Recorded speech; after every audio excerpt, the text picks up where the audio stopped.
Ayah mertua ditendang dan diusir oleh menantu laki-lakinya karena miskin. 1 menit berikutnya ia menyesal ternyata ayah mertuanya adalah investor terbesar perusahaannya. Halo Bunda, semoga Bunda semuanya dalam keadaan sehat dan bahagia ya. Sebelum masuk ke ceritanya, jangan lupa nyalakan subtitle dan absen terlebih dahulu ya. Bunda-bunda semua dari daerah mana saja? Jangan lupa like, komen, dan subscribe channel ini ya. Selamat menonton. Kristal-kristal yang tergantung pada lampu gantung raksasa di langit-langit ballroom hotel bintang 5 itu, berkilauan bak ratusan bintang yang direngkuh ke dalam satu ruangan. Setiap sudut ruangan dipenuhi dengan hiasan bunga segar berwarna putih dan emas, dipadukan dengan tirai sutra yang jatuh elegan hingga menyentuh lantai marmer. Aroma parfum mahal dan harumnya bunga melati memenuhi udara, bercampur dengan suara lembut alunan musik orkestra yang dimainkan live di sudut ruangan. Ini bukan sekadar pesta pernikahan, melainkan sebuah pertunjukan kekayaan dan status sosial yang dirancang dengan sempurna oleh Bobby, sang mempelai pria. Bobby berdiri di dekat pintu masuk, mengenakan tuxedo hitam bermerek ternama yang dibuat khusus oleh perancang busana terkenal dari Italia. Matanya yang tajam menyapu seluruh ruangan dengan perasaan puas yang tak terbendung. Di sebelahnya, Marsha tampak cantik luar biasa dalam gaun pengantin berpayet kristal yang berkilauan di bawah lampu. Namun, ada kegelisahan yang terpancar dari raut wajahnya yang sesekali melirik ke arah jam tangan dan kemudian menatap pintu masuk. "Tenang saja, sayang," ucap Bobby sambil meraih tangan Marsha yang dingin. "Semua tamu penting sudah datang. Acara bisa kita mulai kapan saja." Marsha menghela napas pelan. "Tapi ayah dan ibuku belum datang, Bob. Mereka berjanji akan tepat waktu. Aku khawatir sesuatu terjadi pada mereka." Bobby mengerutkan kening, sedikit kesal. Mereka pasti akan datang dengan mobil tua mereka yang sering mogok itu. Sudah kubilang, aku akan menyewa mobil untuk mereka, tapi mereka menolak. Sok mandiri. "Bobby, jangan bicara seperti itu. Mereka orang tuaku," sahut Marsha dengan nada sedih. "Aku tahu, sayang. Tapi lihat sekeliling kita," desis Bobby sambil menunjuk ke arah para tamu yang sedang bersosialisasi. "Ada direktur jenderal, para konglomerat, bahkan pejabat tinggi negara di sini. Aku tidak ingin ada insiden yang memalukan." Saat itu, Pak Joko dan Bu Santi, orang tua Bobby, mendekat dengan langkah percaya diri. Pak Joko mengenakan setelan jas bermerek dengan jam tangan emas yang mencolok, sementara Bu Santi berbalut gaun sutra dengan perhiasan mutiara yang menggantung di lehernya. "Bobby, kapan acara dimulai?" "Tamu-tamu penting sudah bertanya," tanya Pak Joko sambil menepuk pundak anaknya. "Aku lihat Pak Handoko sudah datang. Ini kesempatan emas untuk membicarakan proyek baru." "Sebentar lagi, Ayah. Kita masih menunggu orang tua Marsha," jawab Bobby dengan suara rendah. Bu Santi mencibir. "Ah, mereka lagi. Sudah kubilang, seharusnya mereka kita tempatkan di ruang tunggu saja. Tidak perlu ikut di resepsi utama. Lihat tamu-tamu kita yang lain, semua dari kalangan high class. Nanti mereka akan merasa tidak nyaman." Marsha menarik napas dalam, menahan amarah yang mulai membara. "Ibu, mereka adalah orang tuaku. Sudah sepantasnya mereka berada di sini, di samping kami."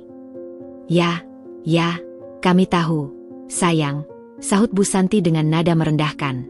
"Tapi kenyataan harus dihadapi. Penampilan mereka, bagaimana ya, tidak sesuai dengan tema pernikahan mewah ini." Bobby menghela napas, merasa semakin tidak sabar. "Sudah, Marsha. Kita tunggu 5 menit lagi. Jika mereka belum datang juga, kita mulai saja acaranya. Aku tidak ingin membuat tamu-tamu penting menunggu terlalu lama." Marsha memandang Bobby dengan tatapan kecewa. "Apa yang penting bagimu, Bob? Tamu-tamu itu atau orang tuaku sendiri?" "Jangan dramatis, Marsha. Kamu tahu betul bagaimana dunia ini bekerja.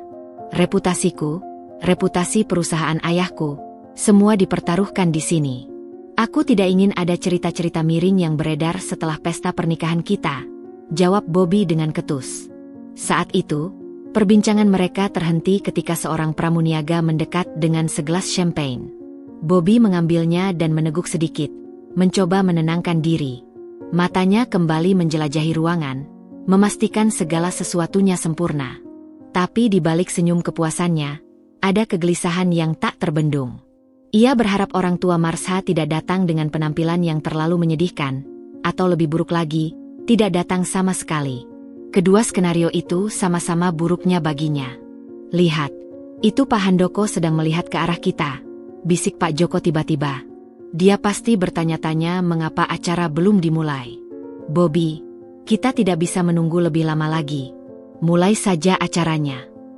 Marsha menggenggam tangan Bobby lebih erat. Tolong, Bobby. Mereka pasti sedang dalam perjalanan. Beri mereka kesempatan. Bobby memandang Marsha, lalu melihat ke arah Pak Handoko yang memang sedang menatapnya dengan ekspresi bertanya. Dilema itu membuatnya semakin frustasi. Di satu sisi, ia tidak ingin mengecewakan calon istrinya. Di sisi lain, gengsi dan ambisinya berbicara lebih kuat. Baiklah, akhirnya Bobby menghela napas. Kita tunggu 2 menit lagi. Tidak lebih. 2 menit yang dijanjikan Bobby terasa bagai sebuah kekekalan bagi Marsha. Setiap detik yang berlalu dihitungnya dalam hati, sementara matanya tak lepas dari pintu ballroom yang megah itu. Bobby di sampingnya semakin tak sabar. Jarinya mengetuk-ngetuk permukaan meja kecil di dekatnya dengan ritme yang semakin cepat. Suara ketukan itu seperti detak jam waktu yang menghakimi. Aku sudah bilang, Marsha, 2 menit, tidak lebih, gerutu Bobby sambil melirik arloji mewah di pergelangan tangannya. Lihat, tamu-tamu mulai bertanya-tanya. Bahkan Pak Handoko sudah 2 kali mengecek jam.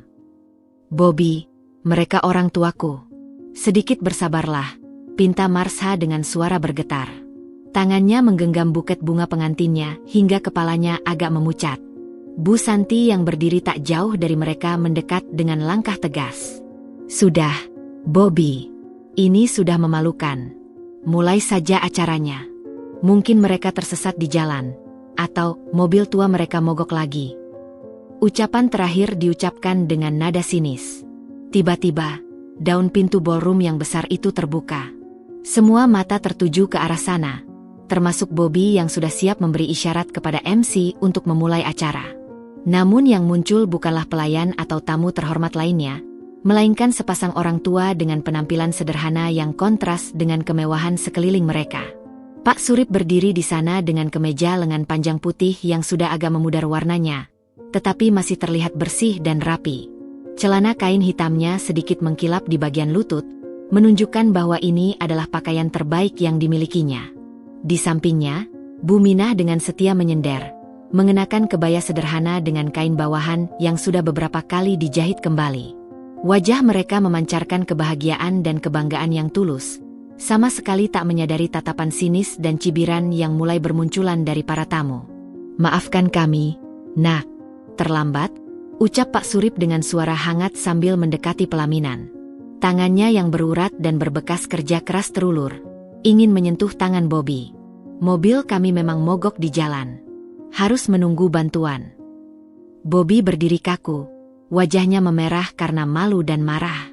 Ia dengan jelas mendengar beberapa tamu terkekeh kecil. Bahkan dari kejauhan, ia melihat Pak Handoko mengerutkan kening. Sepertinya bertanya-tanya pada orang di sampingnya tentang identitas kedua orang tua ini. Bobby? Marsha memegang lengannya, mencoba menenangkannya. Tapi Bobby sudah tak bisa berpikir jernih. Darahnya mendidih. Rencananya yang sempurna untuk menyembunyikan aib keluarga Marsha telah gagal total.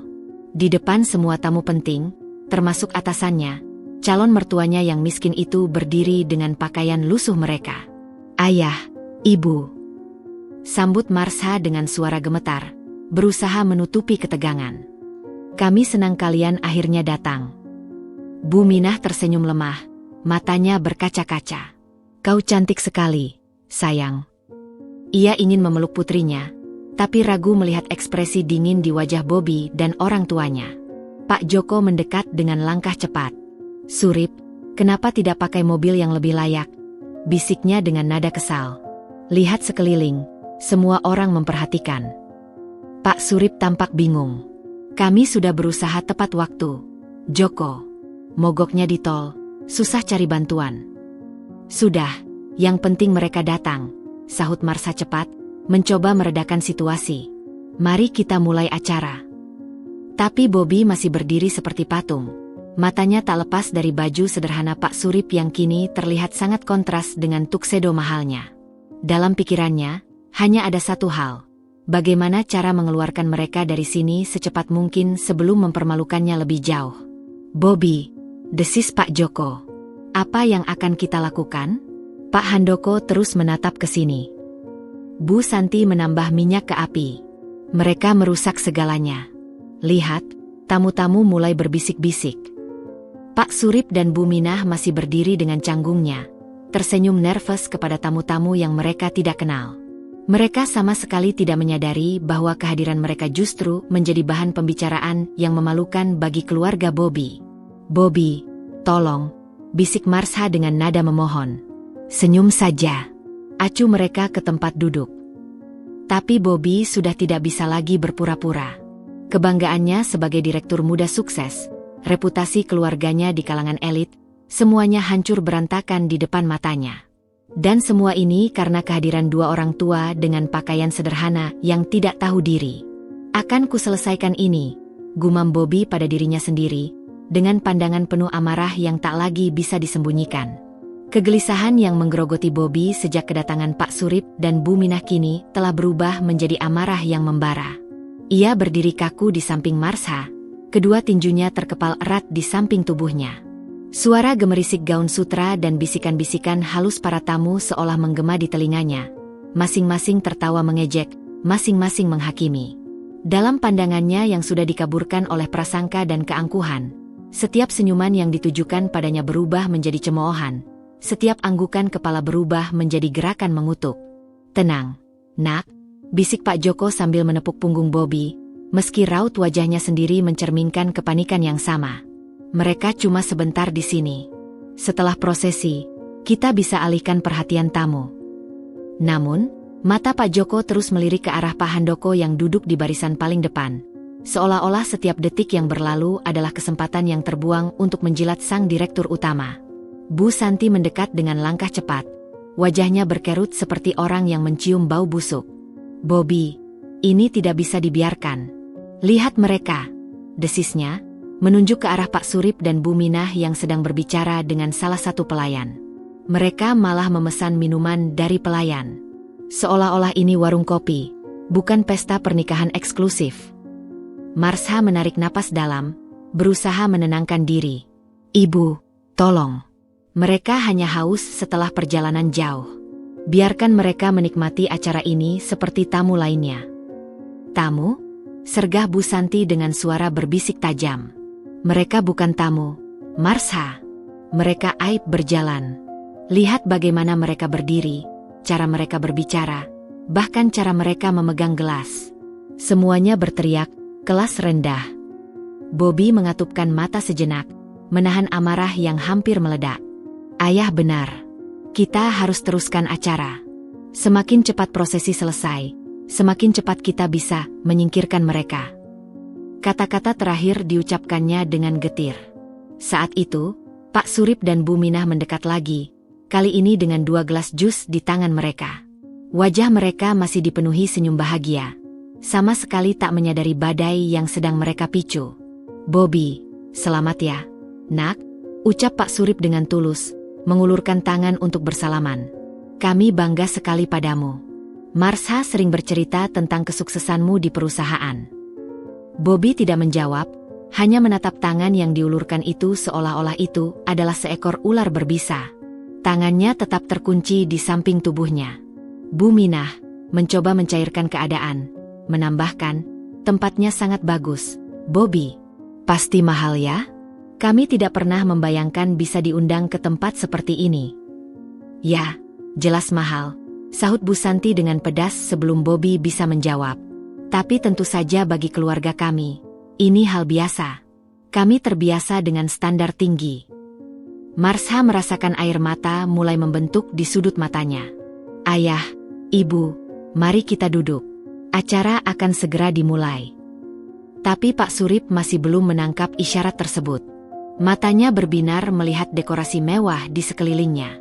Wah, Bunga-bunganya impor ya? Dan lampu-lampunya, seperti di film-film luar negeri. Kami memang sengaja mendatangkan florist dari Belanda, jawab Bobby dengan suara datar, tanpa antusiasme. Semua yang ada di sini adalah yang terbaik. Karena itulah, kami berharap semuanya bisa sesuai dengan standar. Kalimat terakhir diucapkan dengan penekanan, disertai pandangan tajam yang ditujukan pada pakaian sederhana Pak Surip. Bu Minah akhirnya menangkap nada bicara yang tidak bersahabat. Ia menarik lengan suaminya perlahan. Surip, mari kita duduk. Jangan ganggu mereka. Mereka pasti sibuk. Tapi Pak Surip masih bersikeras. Dari saku celananya, ia mengeluarkan sebuah amplop sederhana. Ini untuk kalian, Bobby, Marsha. Mungkin tidak sebanyak yang lain, tapi ini dari hati kami yang paling dalam. Bobby melihat amplop itu dengan jijik. Ia bahkan tidak mengulurkan tangan untuk menerimanya. Simpan saja, Pak. Kami tidak butuh. Bobby, tegur Marsha dengan suara bergetar. Ayah sudah berbaik hati. Kami memang tidak butuh, Marsha, sela Bu Santi. Lihat saja amplopnya. Pasti isinya tidak seberapa. Lebih baik mereka simpan untuk kebutuhan mereka sendiri. Pak Surip akhirnya menarik kembali tangannya. Wajahnya mulai menunjukkan keraguan dan luka hati. Bu Minah memandang putrinya dengan pandangan memohon, seolah bertanya apa yang telah mereka lakukan salah. Dari kejauhan, Pak Handoko berdiri dan mulai berjalan ke arah mereka. Bobby melihatnya, dan paniknya mencapai puncak. Ia tidak bisa membiarkan atasannya melihatnya berinteraksi dengan orang-orang seperti ini. Bobby, dia datang, bisik Pak Joko dengan gugup. Cepat, suruh mereka pergi. Tapi sudah terlambat. Pak Handoko sudah berada dalam jarak beberapa langkah, dengan ekspresi penasaran di wajahnya. Bobby bisa merasakan keringat dingin mulai membasahi keningnya. Dalam keputusasaannya, ia tahu hanya ada satu cara untuk menyelamatkan muka. Ia harus menunjukkan dengan tegas bahwa kedua orang tua ini bukan bagian dari dunianya. Ketika Pak Handoko hanya tinggal beberapa langkah lagi, waktu seakan berhenti bagi Bobby. Dalam kepanikannya yang memuncak, segala nalar dan pertimbangan moralnya tertutup oleh rasa malu dan amarah yang membara. Ia melihat senyum ramah Pak Surip, tangan yang masih terulur dengan amplop sederhana itu, dan di belakangnya, wajah Pak Handoko yang semakin dekat. Dalam pikirannya yang sudah dikaburkan oleh keputusasaan, hanya ada satu solusi. Ia harus memisahkan diri dari aib ini dengan cara yang tak terbantahkan. Bobby, ini Pak Handoko. Desis Pak Joko dengan suara gemetar. Tapi Bobby sudah tidak mendengarnya. Dengan gerakan cepat yang mengejutkan semua orang, Bobby melangkah maju bukannya menerima amplop atau bersalaman, tetapi justru mendorong dada Pak Surip dengan kedua tangannya. Dorongan itu cukup kuat hingga membuat pria tua itu terhuyung mundur, hampir kehilangan keseimbangan. Jangan sentuh aku, hardik Bobby. Suaranya melengking penuh kebencian yang membuat seluruh ballroom mendadak senyap. Aku malu. Lihat penampilan kalian. Kalian cuma aib di hari bahagiaku. Marsha menjerit, Bobby, tidak. Tapi Bobby sudah tidak bisa dihentikan. Pak Surip berdiri terpaku. Wajahnya memutih karena shock dan rasa malu yang lebih dalam dari yang pernah ia rasakan seumur hidupnya. Tangannya yang masih memegang amplop itu bergetar hebat. Nah, nak, apa yang? Gumam Pak Surip, tidak percaya dengan apa yang baru terjadi. Jangan panggil aku, nak, bentak Bobby lagi. Suaranya menggema di seluruh ruangan yang kini sunyi sepi. Aku bukan anakmu. Lihat sekeliling. Ini bukan tempat untuk orang seperti kalian. Bu Minah berusaha memeluk suaminya. Air matanya sudah mulai mengalir. Bobby, tolong, kami hanya ingin berbahagia untuk kalian. Berbahagia? Sergah Bobby dengan tawa pahit. Kalian pikir dengan penampilan seperti itu, kalian pantas berdiri di sini? Lihat baju kalian. Lihat sepatu kalian. Bahkan pelayan di sini berpakaian lebih baik dari kalian. Pak Handoko yang kini sudah berada tepat di samping mereka, membuka mulut seakan ingin berkata sesuatu, tapi Bobby terlalu emosi untuk menyadarinya. Bobby, cukup, teriak Marsha sambil menarik lengan Bobby. Mereka orang tuaku. Dan itulah kesalahan terbesarku. Marsha, Melupakan dari mana kau berasal, balas Bobby dengan kasar. Keluarga miskin dengan mentalitas kampungan. Saat itu, matanya jatuh pada tas kain lusuh yang dibawa Pak Surip. Dalam puncak amarahnya, ia mengangkat kaki dan menyepak tas itu dengan sekuat tenaga. Tas itu terbang beberapa meter, berisikan beberapa barang sederhana yang mereka bawa berceceran di lantai marmer yang mengilap. "Keluar dari sini," teriak Bobby, menunjuk ke pintu keluar dengan tangan gemetar. "Pergi. Aku tidak mau melihat kalian lagi." Keheningan yang menyelimuti ballroom begitu pekat hingga bunyi jatuhnya sebuah sendok dari meja terdekat terdengar jelas. Semua tamu terpana, tidak percaya dengan adegan yang baru saja mereka saksikan. Pak Surip memandang Bobby dengan tatapan yang begitu dalam, penuh dengan luka dan kekecewaan yang tak terucapkan. Perlahan, ia membungkuk untuk mengambil tasnya yang terlempar. Tubuhnya yang sudah renta terlihat begitu lemah dan rapuh. "Maafkan kami, Bobby," bisik Pak Surip dengan suara hampir tak terdengar. Kami hanya ingin berbagi kebahagiaan." Bu Minah sudah tak bisa berkata-kata, hanya bisa memeluk erat suaminya sementara air matanya mengalir deras. Wajahnya yang biasanya bersinar kini hancur berkeping-keping. Marsha jatuh berlutut di lantai, tubuhnya terguncang oleh isak tangis. "Ayah, Ibu, jangan pergi." Tapi Bobby masih berdiri dengan angkuhnya, napasnya terengah-engah, dadanya naik turun oleh emosi. Ia bahkan tidak melihat Pak Handoko yang berdiri tepat di belakangnya dengan wajah pucat dan mata membelalak. "Kami akan pergi, Nak," ucap Pak Surip sambil memegang tangan istrinya. "Semoga kalian berbahagia." Dengan langkah tertatih-tatih, sepasang orang tua itu berbalik dan berjalan meninggalkan ballroom. Setiap langkah mereka terasa berat, meninggalkan bekas yang dalam di hati setiap orang yang menyaksikan. Bobby masih berdiri tegak, tetapi dalam hatinya yang paling dalam, sebuah suara kecil mulai berteriak, mempertanyakan segala yang baru saja dilakukannya. Udara di ballroom masih terasa beku, seolah waktu berhenti berjalan setelah kejadian mengerikan itu. Bobby masih berdiri dengan napas terengah-engah, dadanya naik turun tak beraturan, menatap kosong ke arah pintu tempat Pak Surip dan Bu Minah menghilang. Di sekelilingnya, ratusan pasang mata menatap dengan campuran rasa kaget, jijik, dan tak percaya.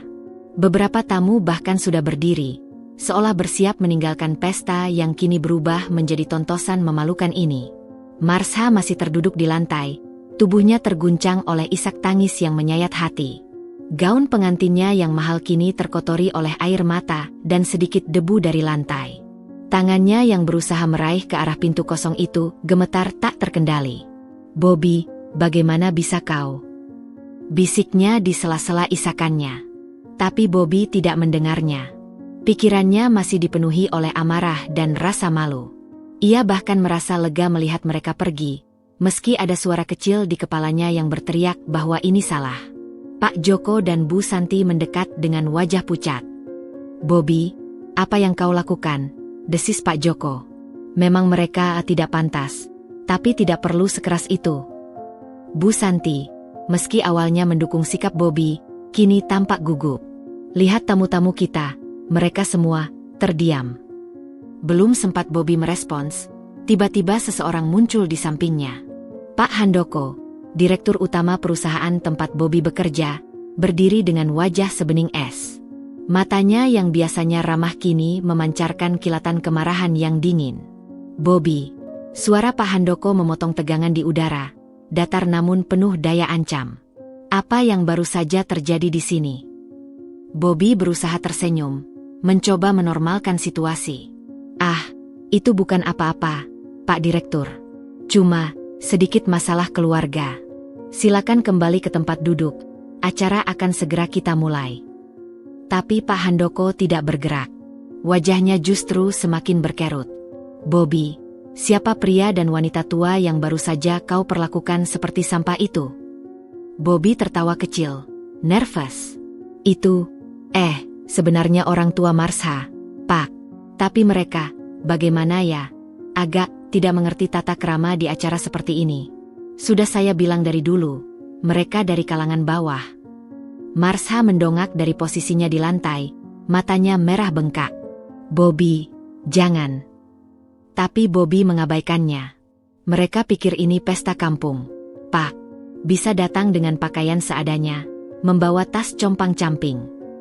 Pak Handoko mengangkat tangan, memotong pembelaan Bobby yang semakin tidak karuan. Wajahnya kini benar-benar pucat, bibirnya bergetar menahan emosi. Bobby, ucapnya dengan suara bergetar yang membuat semua orang di sekitarnya terdiam. Apa kau tidak mengenali pria yang baru saja kau tendang dan kau usir itu? Bobby mengerutkan kening, bingung. Mengenali? Tentu saja saya mengenalinya.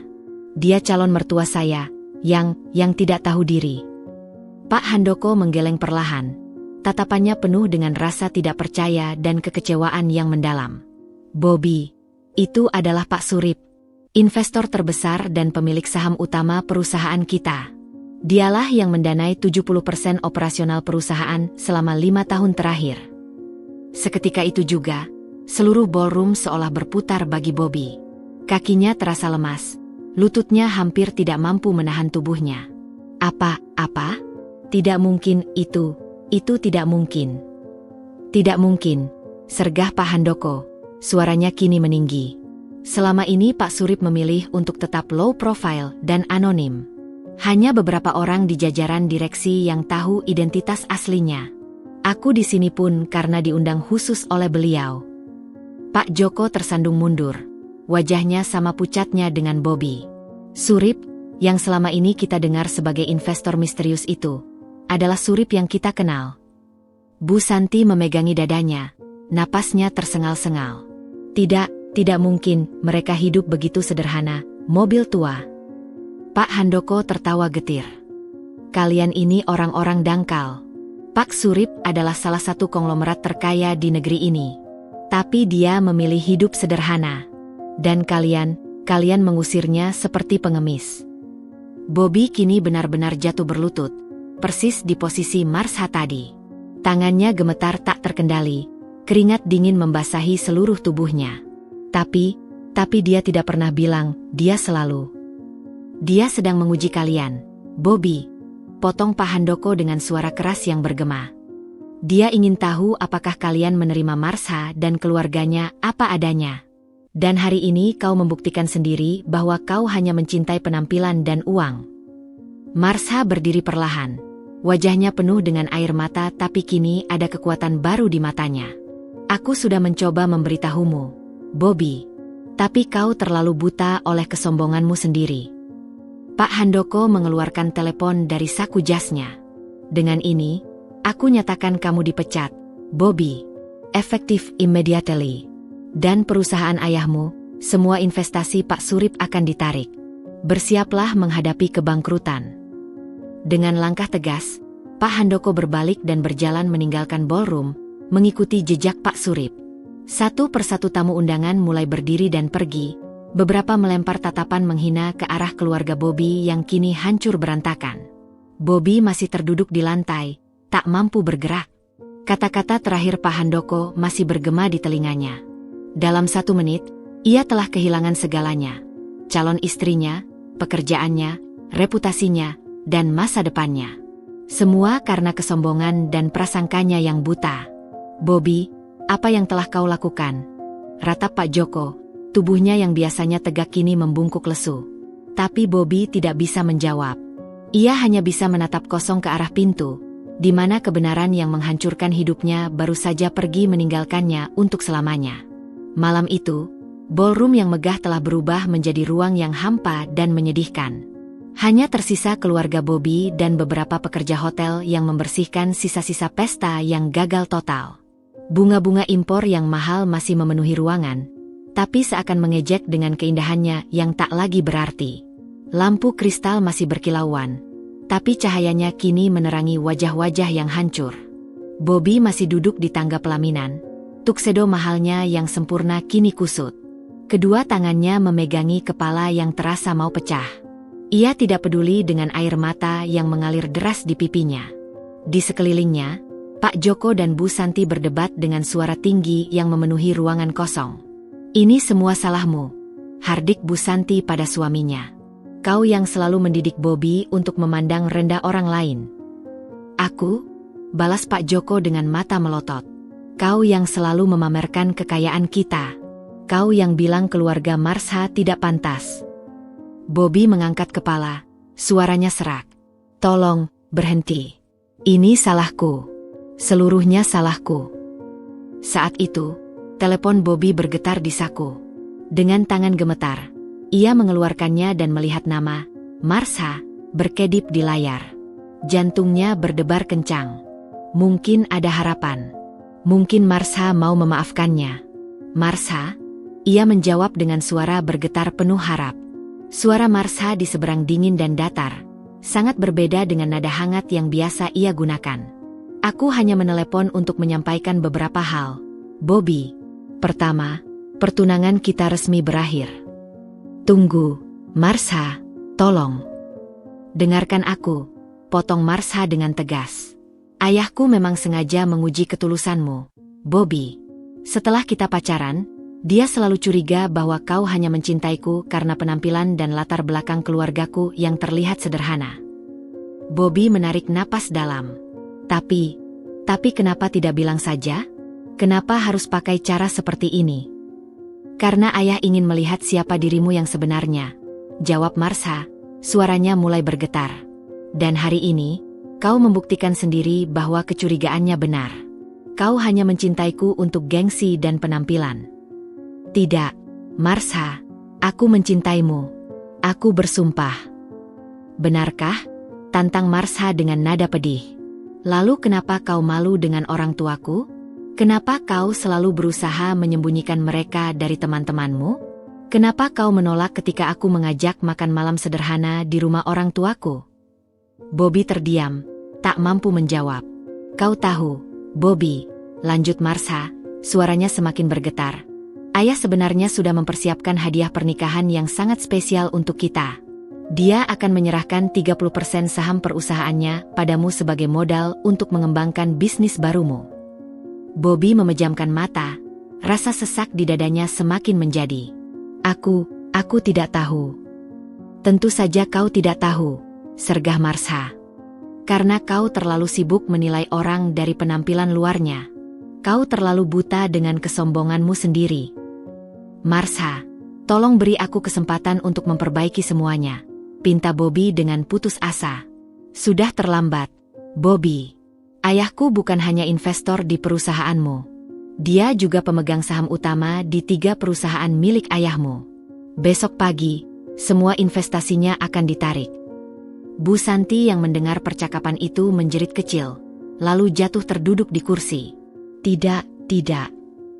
Gumam Pak Joko dengan wajah pucat pasi. Dan satu hal terakhir, Bobby, kata Marsha dengan suara yang kini penuh ketegasan. Aku sudah memindahkan semua barangku dari apartemen kita. Kunci sudah kutinggal di meja. Jangan coba hubungi aku lagi. Marsha, tunggu. Selamat tinggal, Bobby. Pelajaran hari ini semoga membuatmu menjadi manusia yang lebih baik. Klik, telepon ditutup. Bobby masih memegang teleponnya, tidak percaya dengan apa yang baru saja terjadi. Ruangan di sekelilingnya terasa berputar. Ia mendengar teriakan ibunya yang histeris dan suara ayahnya yang mengutuk. Tapi semua terdengar sayup, seperti dari ujung terowongan yang panjang. Dalam kesunyian yang menyiksa, Bobby akhirnya menyadari kebenaran pahit yang selama ini ia tolak untuk dilihat. Kesombongannya tidak hanya merugikan dirinya sendiri, tetapi juga menghancurkan keluarganya. Dan yang paling menyakitkan, ia kehilangan perempuan yang benar-benar mencintainya apa adanya. Dengan tubuh gemetar, Bobby berjalan menuju bar yang sudah sepi. Ia mengambil botol champagne yang setengah habis dan menuangkannya ke dalam gelas. Tapi ketika ia membawa gelas itu ke bibirnya, tangannya gemetar begitu hebat hingga gelas itu jatuh dan pecah berantakan di lantai marmer. Seperti hidupnya yang baru saja hancur berkeping-keping. Malam itu, keluarga Bobby tidak langsung pulang. Mereka masih terpaku di ballroom yang sepi, seperti para pelaut yang kapalnya baru saja karam, tidak tahu harus berbuat apa. Beberapa pekerja hotel dengan wajah masam membersihkan meja-meja di sekeliling mereka, sesekali melirik dengan pandangan menghakimi. Suara gemerincing gelas dan piring yang dikumpulkan seolah menjadi musik latar yang tepat untuk kehancuran mereka. Bobby masih duduk di anak tangga pelaminan, memandangi hiasan bunga yang mulai layu. Pikirannya berkabut, tidak mampu memproses seluruh kejadian yang berlangsung begitu cepat. Dari puncak kesuksesan, ia jatuh ke jurang hanya dalam hitungan jam. Kita harus pulang, ucap Pak Joko akhirnya, memecahkan kesunyian yang sudah berlangsung lama. Suaranya serak, penuh kelelahan. Bu Santi mengangguk pelan, matanya merah bengkak. Iya, mari kita pergi dari tempat sial ini. Tapi sebelum mereka sempat berdiri, sekelompok orang memasuki ballroom. Mereka adalah para manajer hotel, disertai dengan beberapa staf keuangan. Permisi, Pak Joko, sapa manajer hotel dengan sopan tapi tegas. Kami perlu membicarakan masalah pembayaran acara ini. Pak Joko mengerutkan kening. Pembayaran? Bukankah sudah kami lunasi DP-nya? Manajer itu menggeleng. DP sudah dilunasi, tapi ada beberapa tambahan biaya yang belum terbayar. Plus, karena kejadian tadi, beberapa tamu mengeluh dan menolak membayar hadiah mereka yang seharusnya melalui sistem kami. Kami juga mendapat komplain tentang insiden tidak menyenangkan tadi. Bobby mengangkat kepala, rasa malu yang baru mulai menghantamnya. Berapa totalnya? Manajer hotel melihat dokumen di tangannya. Dengan semua tambahan dan pengurangan karena masalah tadi, total yang harus dibayar adalah 850 juta. Bu Santi terbatuk-batuk. Apa? Itu hampir 2 kali lipat dari perkiraan awal. Maaf, Bu. Tapi ini sudah termasuk denda karena beberapa vendor menagih biaya tambahan atas reputasi yang tercela tadi. Pak Joko menghela napas panjang. Wajahnya semakin pucat. Baik, kami akan transfer besok. Kami lebih baik menyelesaikannya sekarang, Pak, sela manajer hotel dengan tegas. Mengingat kabar yang beredar tentang kondisi keuangan keluarga Bapak. Perkataan itu seperti tamparan keras. Kabar sudah menyebar begitu cepat. Dengan enggan, Pak Joko mengeluarkan teleponnya dan melakukan transfer. Tangannya gemetar begitu jelas saat mengetik jumlah yang begitu besar untuk sebuah acara yang berakhir bencana. Saat mereka akhirnya berjalan keluar dari hotel, matahari sudah mulai terbit. Tapi sinarnya yang biasanya memberi harapan, kini justru menerangi kehancuran mereka dengan terang benderang. Besok aku akan ke kantor, gumam Bobby sambil masuk ke mobil mewah mereka. Aku akan jelaskan semuanya pada Pak Handoko. Mungkin ada jalan. Tapi esok harinya, ketika Bobby tiba di gedung perkantoran megah tempatnya bekerja, sesuatu sudah berbeda. Petugas keamanan yang biasanya menyapanya dengan hormat, kini berdiri dengan ekspresi kaku. Maaf, Pak Bobby. Saya mendapat perintah untuk tidak mengizinkan Bapak masuk. Bobby terkesiap.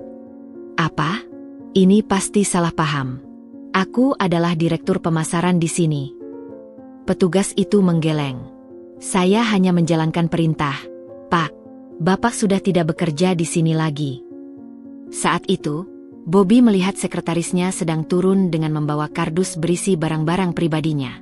Perempuan itu memandang Bobby dengan tatapan campur aduk antara kasihan dan jijik. Ini barang-barang Anda, Pak Bobby, ucapnya dengan suara datar. Surat pemecatan resmi sudah ada di dalamnya. Dengan tangan gemetar, Bobby mengambil kardus itu. Ia membuka sampul surat yang bertuliskan, pemberhentian tidak dengan hormat. Matanya berjalan cepat menyusuri baris-baris yang isinya antara lain, pelanggaran kode etik, perilaku tidak terpuji, dan merugikan nama perusahaan. Tidak, ini tidak bisa. Gumamnya. Saat Bobby masih terdiri kaku di lobi, beberapa koleganya lewat. Tidak ada yang menyapanya. Beberapa malah dengan sengaja menghindari kontak mata. Bisikan-bisikan terdengar di mana-mana. Dia yang mengusir Pak Surip. Sombong sekali. Pantas dipecat. Tapi pukulan terberat datang ketika Bobby tiba di rumah orang tuanya. Pak Joko sudah menunggu di ruang tamu dengan wajah hancur. Kita bangkrut, Bobby, ucapnya dengan suara pecah. Pak Surip menarik semua investasinya. Bank menolak perpanjangan kredit. Semua proyek berhenti. Bu Santi menangis histeris di sudut ruangan. Rumah kita, mobil kita, semuanya akan disita. Bobby terduduk di lantai, tidak percaya dengan apa yang terjadi. Dalam satu malam, mereka kehilangan segalanya. Tidak hanya reputasi, tapi juga kekayaan yang selama ini mereka banggakan. Dan ada yang lebih buruk lagi, tambah Pak Joko dengan suara hampir tak terdengar. Kita akan menghadapi tuntutan hukum. Perusahaan kita ternyata melakukan beberapa pelanggaran selama ini. Dan investigasi yang dipicu Pak Surip sudah dimulai. Kata-kata terakhir itu seperti pukulan terakhir. Bobby memandangi kardus berisi barang-barang kantornya, lalu melihat rumah mewah yang sebentar lagi bukan lagi milik mereka. Karma datang begitu cepat, begitu sempurna, dan begitu menghancurkan. Ia tertawa getir. Inilah buah dari kesombongannya. Dan yang paling menyakitkan, ia tahu ini semua adalah kesalahannya sendiri. 2 minggu setelah peristiwa pernikahan yang menghebohkan itu, kehidupan keluarga Bobby telah berubah menjadi mimpi buruk yang tak berkesudahan.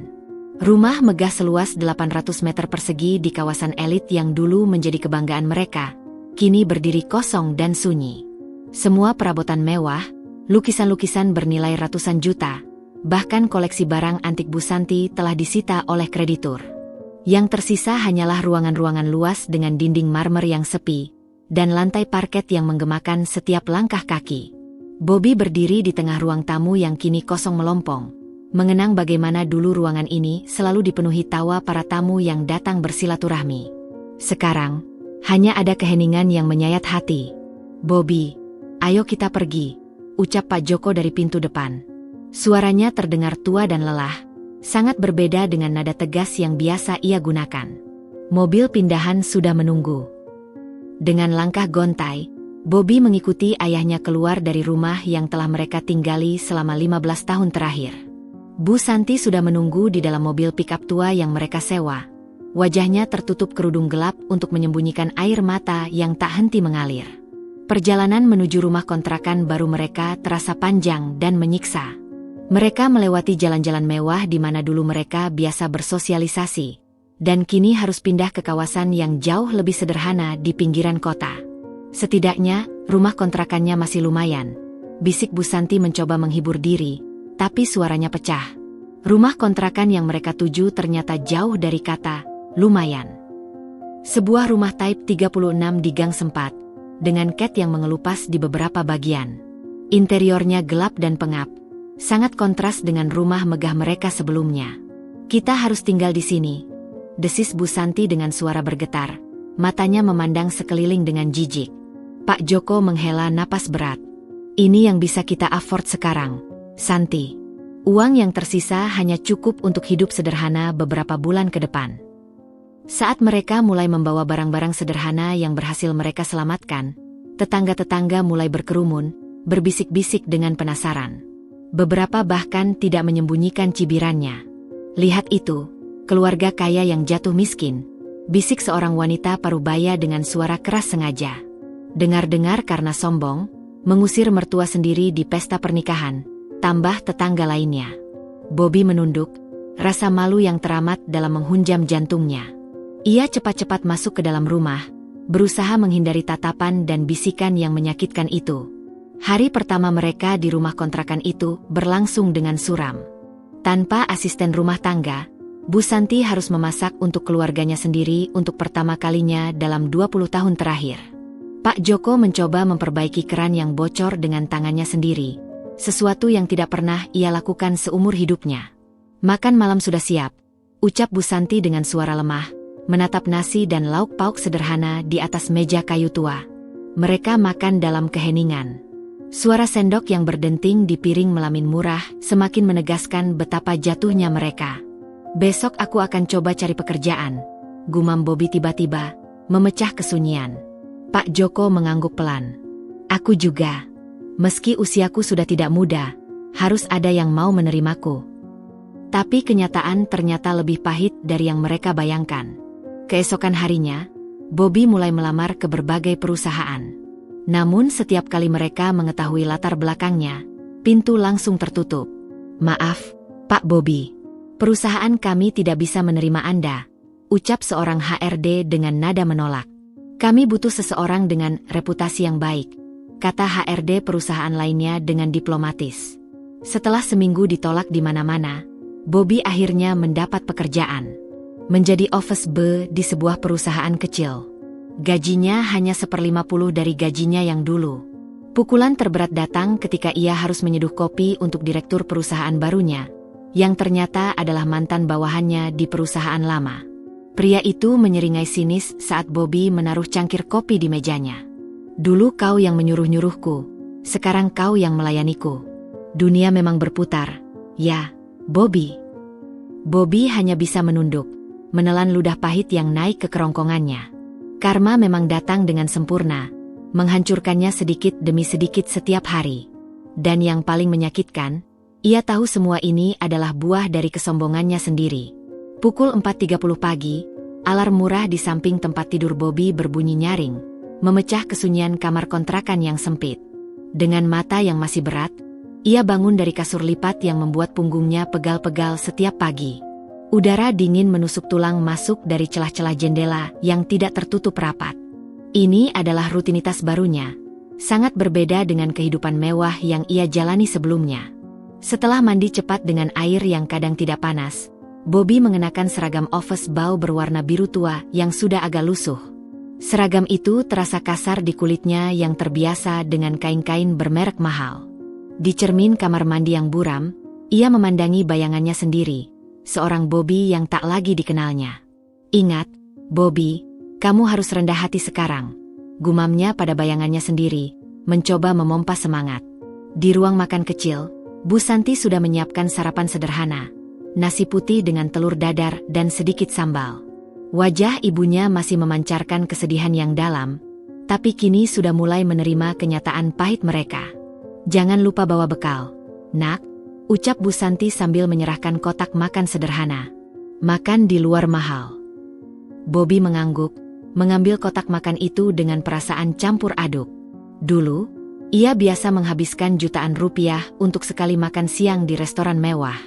Perjalanan ke kantor harus ditempuh dengan naik angkutan umum. Bobby yang dulu selalu diantar sopir pribadi dengan mobil mewah, kini harus berdesak-desakan di dalam bus yang penuh sesak. Bau keringat dan bensin membuatnya sedikit mual, tapi ia harus bertahan. "Sorry, Bang, numpang lewat," ucapnya pada seorang penumpang lain, sesuatu yang tidak pernah ia lakukan sebelumnya. Sesampainya di kantor, bosnya yang masih muda langsung menyambutnya dengan hardikan. "Bobby, terlambat lagi? Kopi ruang direksi belum diseduh. Cepat kerja." "Maaf, Pak, langsung saya kerjakan," jawab Bobby dengan kepala tertunduk. Ia bergegas ke pantry kecil dan mulai menyiapkan kopi. Tangannya yang dulu terbiasa memegang pulpen mahal untuk menandatangani kontrak miliaran, kini harus menakar kopi instan dan menuangkan air panas. Saat ia membawa nampan berisi cangkir kopi ke ruang rapat, tangannya gemetar. Beberapa karyawan yang mengenalinya dari masa kejayaannya berbisik-bisik dan terkekeh. "Lihat itu, dulu direktur, sekarang office boy," desis seorang staf muda. "Dengar-dengar gara-gara mengusir orang tua sendiri yang ternyata konglomerat," sahut yang lain. Bobby berusaha mengabaikan mereka, tapi setiap kata seperti pisau yang menusuk-nusuk hatinya. Istirahat siang tiba. Bobby duduk sendirian di tangga darurat, membuka kotak makan sederhana dari ibunya. Nasi sudah agak dingin, dan lauknya hanya tahu goreng.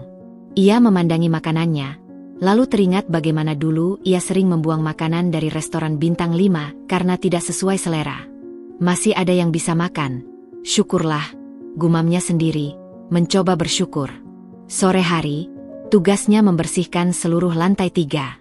Dengan pel dan ember, ia harus mengepel lantai seluas ratusan meter persegi. Punggungnya sakit, kakinya pegal, tapi ia terus bekerja. Saat ia sedang membersihkan toilet, seorang manajer yang dulu ia pecat masuk. "Wah, Bobby, ternyata kau di sini," ucap manajer itu dengan senyum sinis. "Toilet pria lantai 3 sedang kotor sekali. Kau harus lebih rajin membersihkannya." "Baik, Pak. Segera saya bersihkan," jawab Bobby dengan suara rendah. Ia masuk ke toilet dan mulai membersihkan urinoir dengan sikat. Bau pesing yang menusuk membuatnya mual, tapi ia harus meneruskan. Air matanya hampir menetes, tapi ia tahan. Ini adalah konsekuensi dari perbuatannya. Pulang kerja, dalam perjalanan naik bus yang penuh, Bobby merenung. Ia mulai memahami betapa sombong dan angkuhnya dulu. Betapa ia memandang rendah orang-orang yang bekerja keras seperti yang ia lakukan sekarang. Sampai di rumah kontrakan, Pak Joko sudah menunggu dengan wajah lesu. "Gajimu, Nak? Uang sewa harus dibayar besok." Bobby mengeluarkan amplop tipis berisi gajinya yang hanya cukup untuk hidup seminggu. "Ini, yah, semoga cukup." Pak Joko menghitung uang itu, lalu menghela napas. "Kita harus lebih berhemat lagi." Malam itu, sambil berbaring di kasur lipatnya, Bobby memandang langit-langit kamar yang berjamur. Penderitaan ini menyakitkan, tapi yang lebih menyakitkan adalah penyesalan yang tak pernah berhenti menghantuinya. Setiap hari adalah pengingat akan kesombongannya, dan setiap malam adalah siksaan atas penyesalannya yang dalam. "Tolong beri aku kekuatan untuk melalui ini," bisiknya dalam doa, sebelum akhirnya tertidur dalam kelelahan dan kepedihan.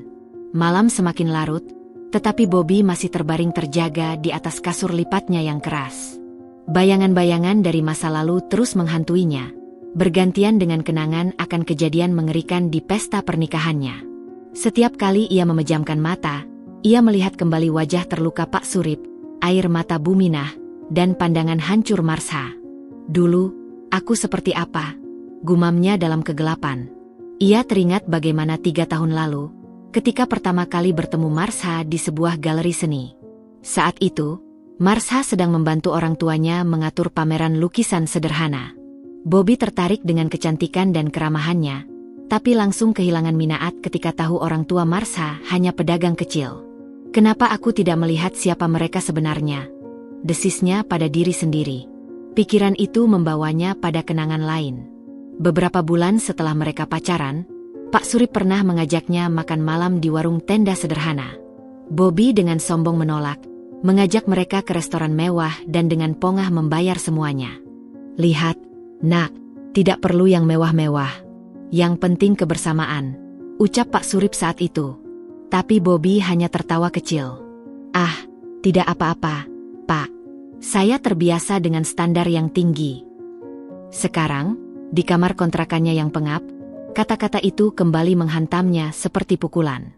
Betapa butanya ia terhadap nasihat baik itu. Tiba-tiba, ingatannya melompat pada momen ketika Buminah dengan malu-malu memberinya kaos kaki yang dirajutnya sendiri. Saat itu, ia menerimanya dengan senyum palsu, lalu membuangnya begitu sampai di rumah. Sekarang, ia akan melakukan apapun untuk memiliki kembali kaos kaki sederhana itu. "Betapa hina diriku," ratapnya, menutup wajah dengan bantal.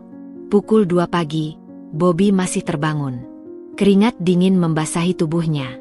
Mimpi buruk tentang tendangannya kepada Pak Surip kembali menghantuinya.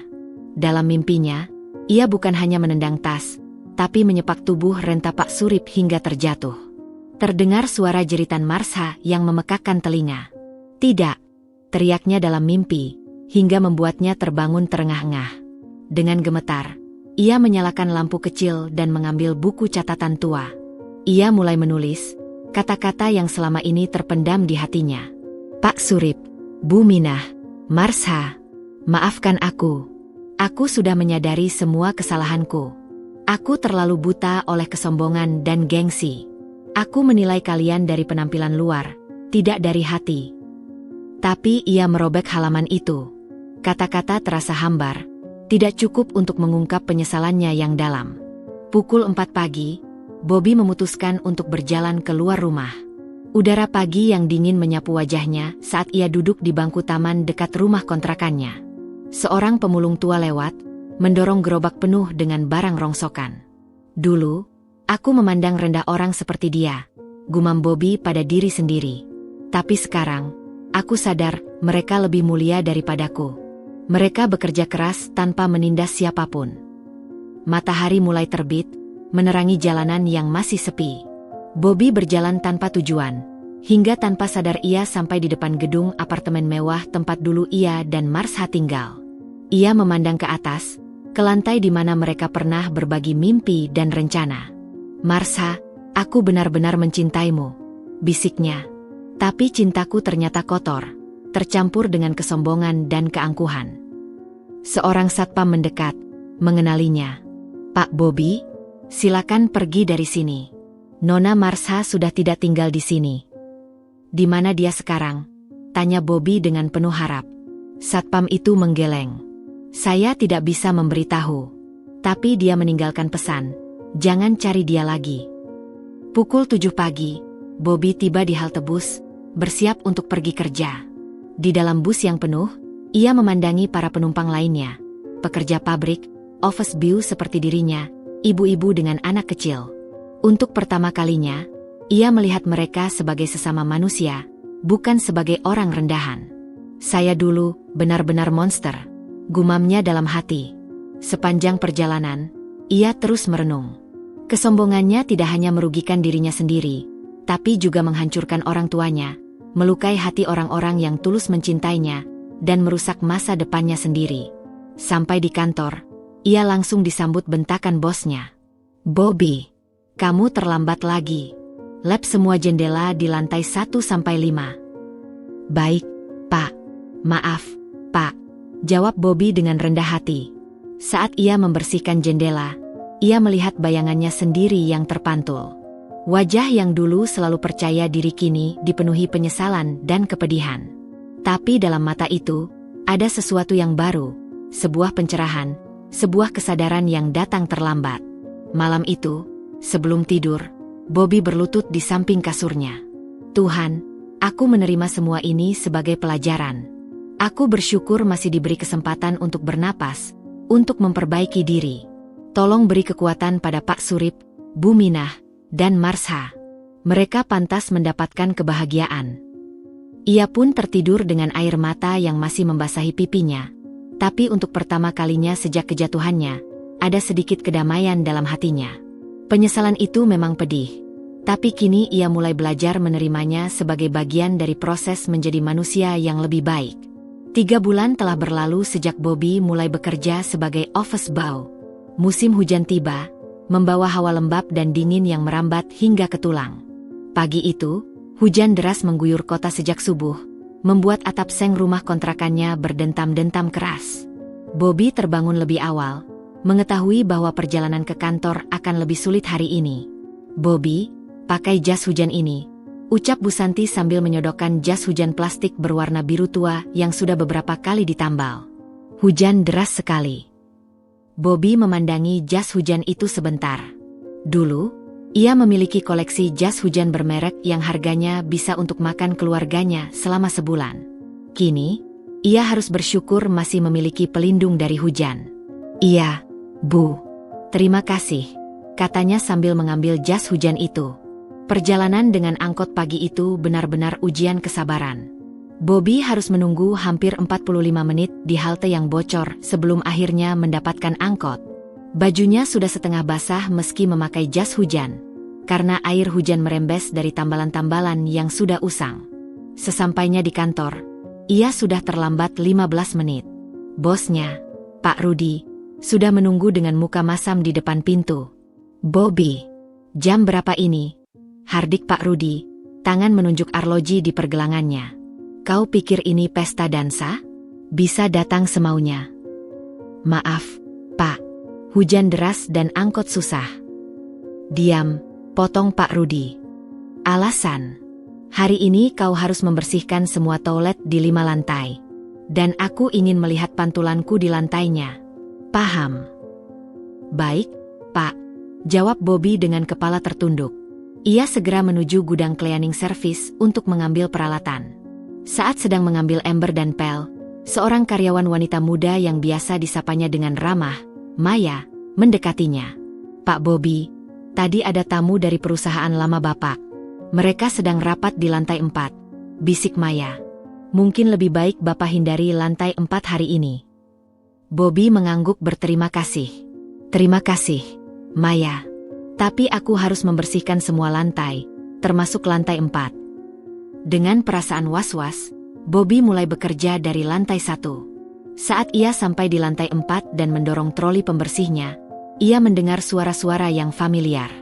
Suara mantan koleganya, yang dulu begitu menghormatinya, kini sedang asyik berdiskusi di ruang rapat. Saat Bobby membersihkan kaca jendela di koridor, salah satu mantan koleganya keluar dari ruang rapat dan melihatnya. Loh, Bobby, ucap pria itu dengan nada mengejek. Rupanya benar kabar yang beredar. Kau sekarang jadi office boy. Bobby terus membersihkan kaca, berusaha mengabaikannya. Selamat siang, Pak Andi. Wah, masih ingat namaku. Terharu sekali, canda Andi dengan sinis. Dulu kau memecatku karena laporan keuangan sedikit bermasalah. Lihat sekarang, aku jadi manajer, dan kau membersihkan kaca. Bobby menelan ludah pahit.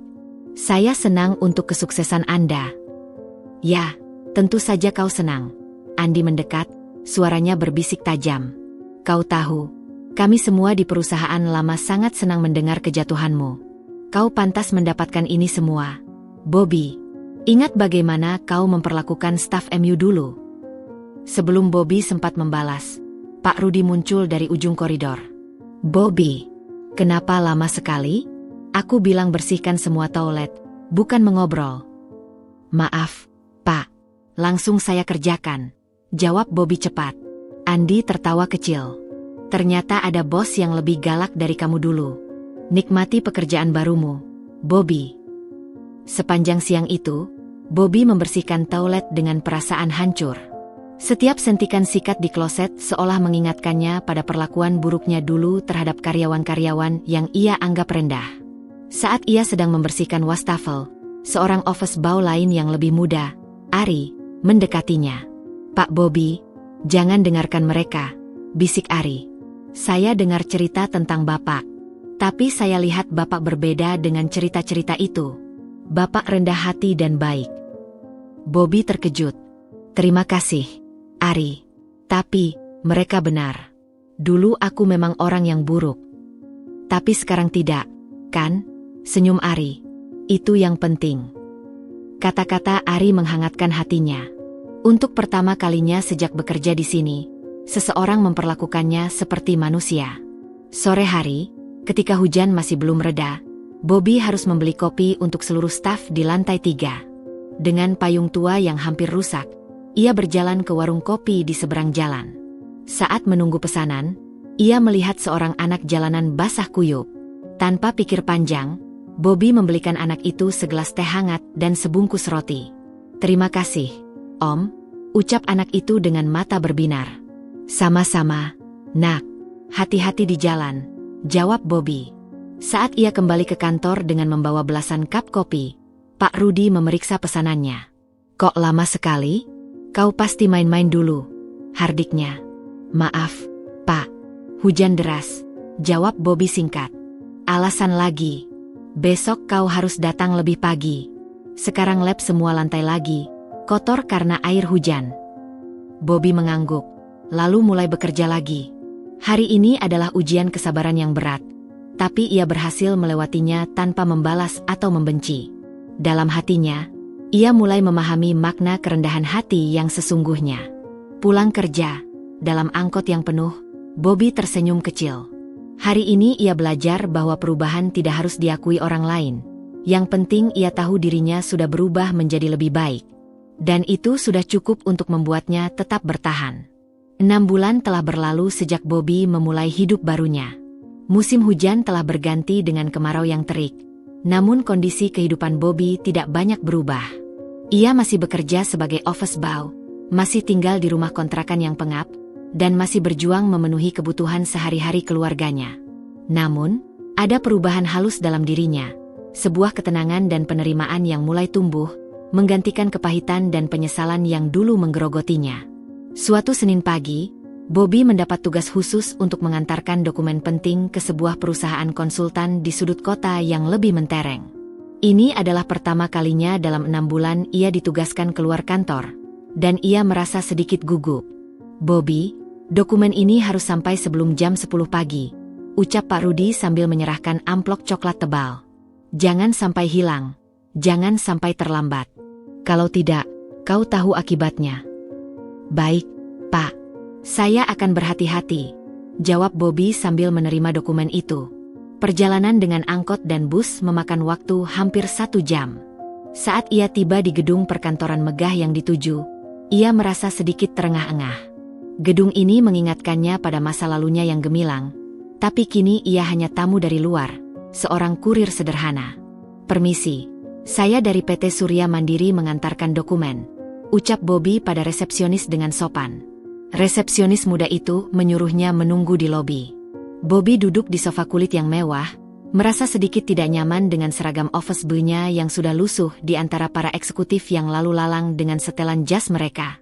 Tiba-tiba, dari balik pintu lift kaca, muncul sosok yang sangat dikenalnya. Marsha. Dia tampak berbeda, lebih percaya diri, lebih elegan. Rambutnya yang biasanya tergerai rapi kini dipotong pendek modern, dan ia mengenakan setelan bisnis wanita yang sederhana namun berkelas. Di tangannya ada tablet dan beberapa dokumen, dan ia sedang berbicara serius dengan seorang rekan kerjanya. Bobby membeku.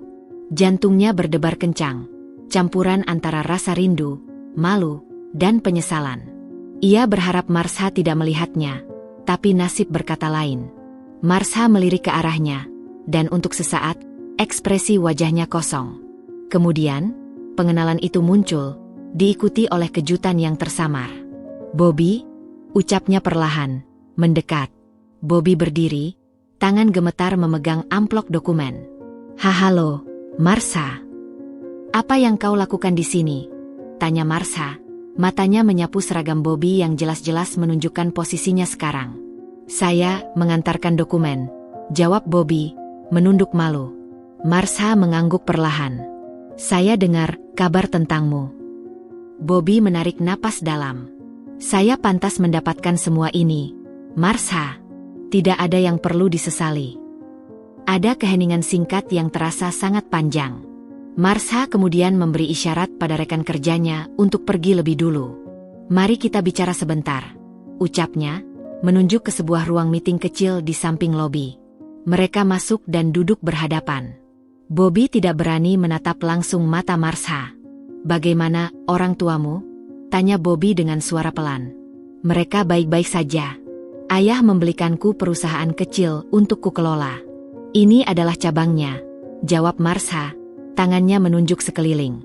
"Ayah bilang, aku perlu belajar memulai dari bawah." Bagus sekali," gumam Bobby.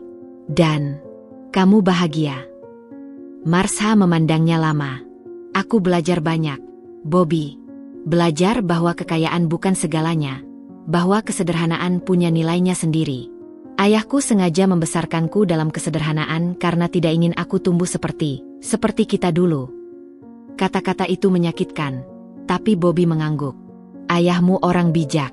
Aku sangat menyesal, Marsha. Setiap hari, setiap malam." "Aku tahu," jawab Marsha lembut. "Ibu bilang, dia bisa melihat penyesalan di matamu saat itu, saat kau mengusir mereka." Bobby menatap tangannya yang kini kasar dan berkapur. "Aku tidak berharap kamu memaafkanku. Tapi tolong sampaikan pada orang tuamu bahwa aku telah berubah. Aku bukan lagi orang sombong yang dulu." Marsha mengamatinya dengan seksama. "Aku lihat itu, Bobby. Dan aku menghargai perubahanmu." "Apakah?" Bobby berhenti, ragu. "Apakah ada kesempatan untuk kita?" Marsha menggeleng, tapi dengan wajah berbelas kasih. "Tidak, Bobby. Terlalu banyak yang sudah hancur. Tapi aku berharap yang terbaik untukmu. Sungguh." Saat itu, seorang sekretaris masuk. "Bu Direktur, rapat akan dimulai." Bobby terkejut mendengar gelar itu.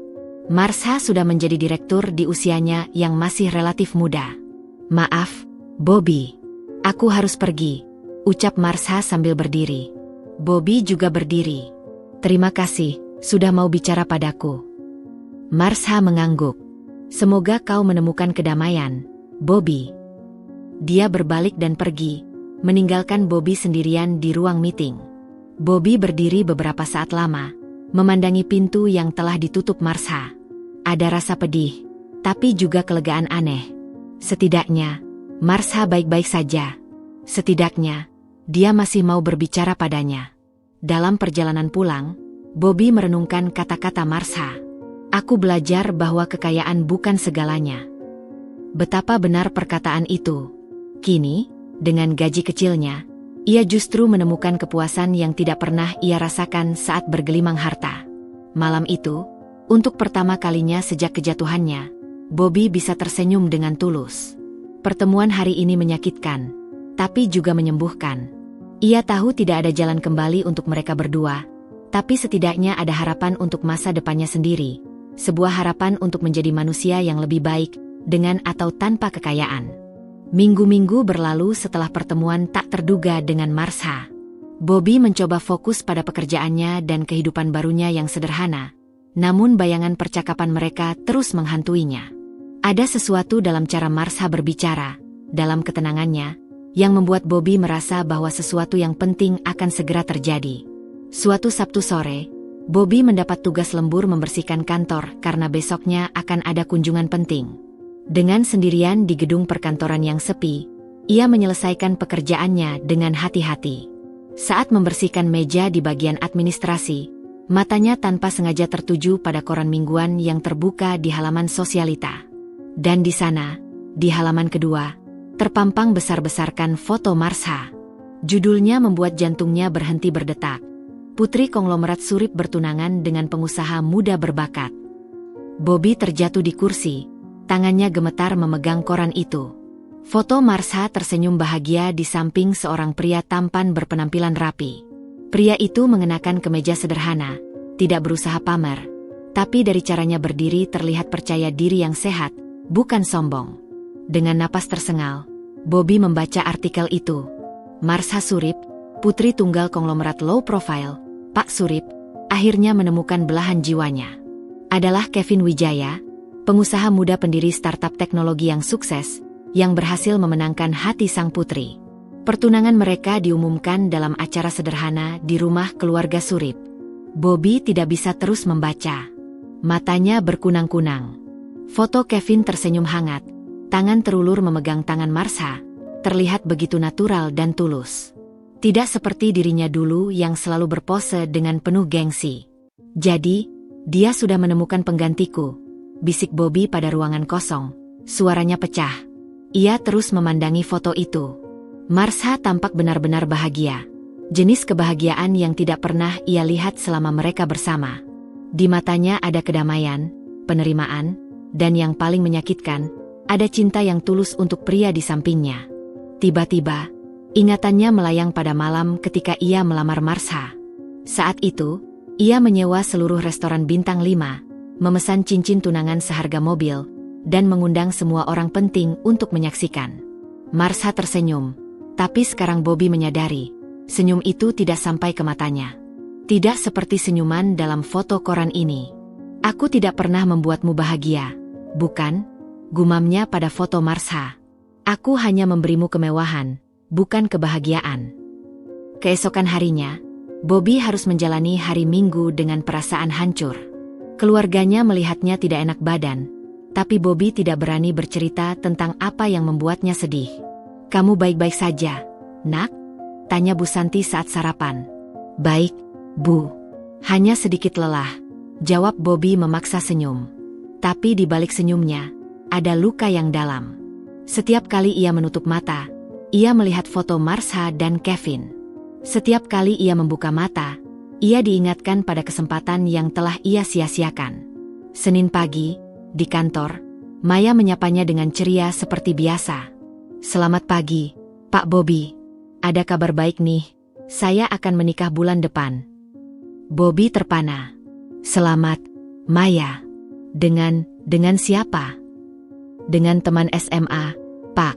Dia supir angkot, jawab Maya dengan mata berbinar. Sederhana sih, tapi baik sekali dan mencintai saya apa adanya. Kata-kata itu seperti pisau yang kedua kalinya menusuk hari Bobby. Apa adanya? Gumamnya.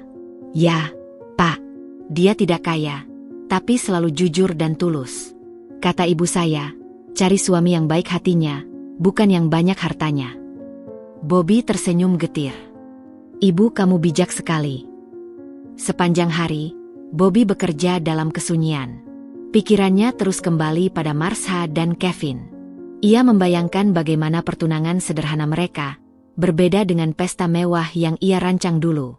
Ia membayangkan bagaimana keluarga Surip sekarang pasti lega telah menemukan orang yang tepat untuk Marsha.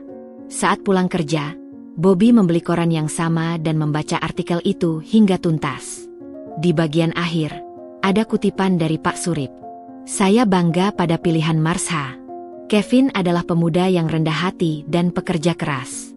Yang kami cari bukan kekayaan atau status, tapi ketulusan hati dan integritas."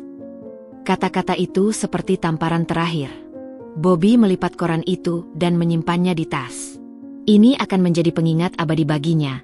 Pengingat akan apa yang sebenarnya penting dalam hidup, dan apa yang telah ia sia-siakan karena kesombongannya. Malam itu, Bobby menangis dalam kesendiriannya. Bukan karena iri pada Kevin, bukan karena ingin Marsha kembali, tapi karena penyesalan yang begitu dalam bahwa dirinya dulu tidak bisa menjadi pria seperti Kevin. Pria yang dicintai karena ketulusannya, bukan karena kemampuannya memamerkan kekayaan. Ini adalah pukulan terberat, karena kali ini, ia tahu tidak ada lagi harapan.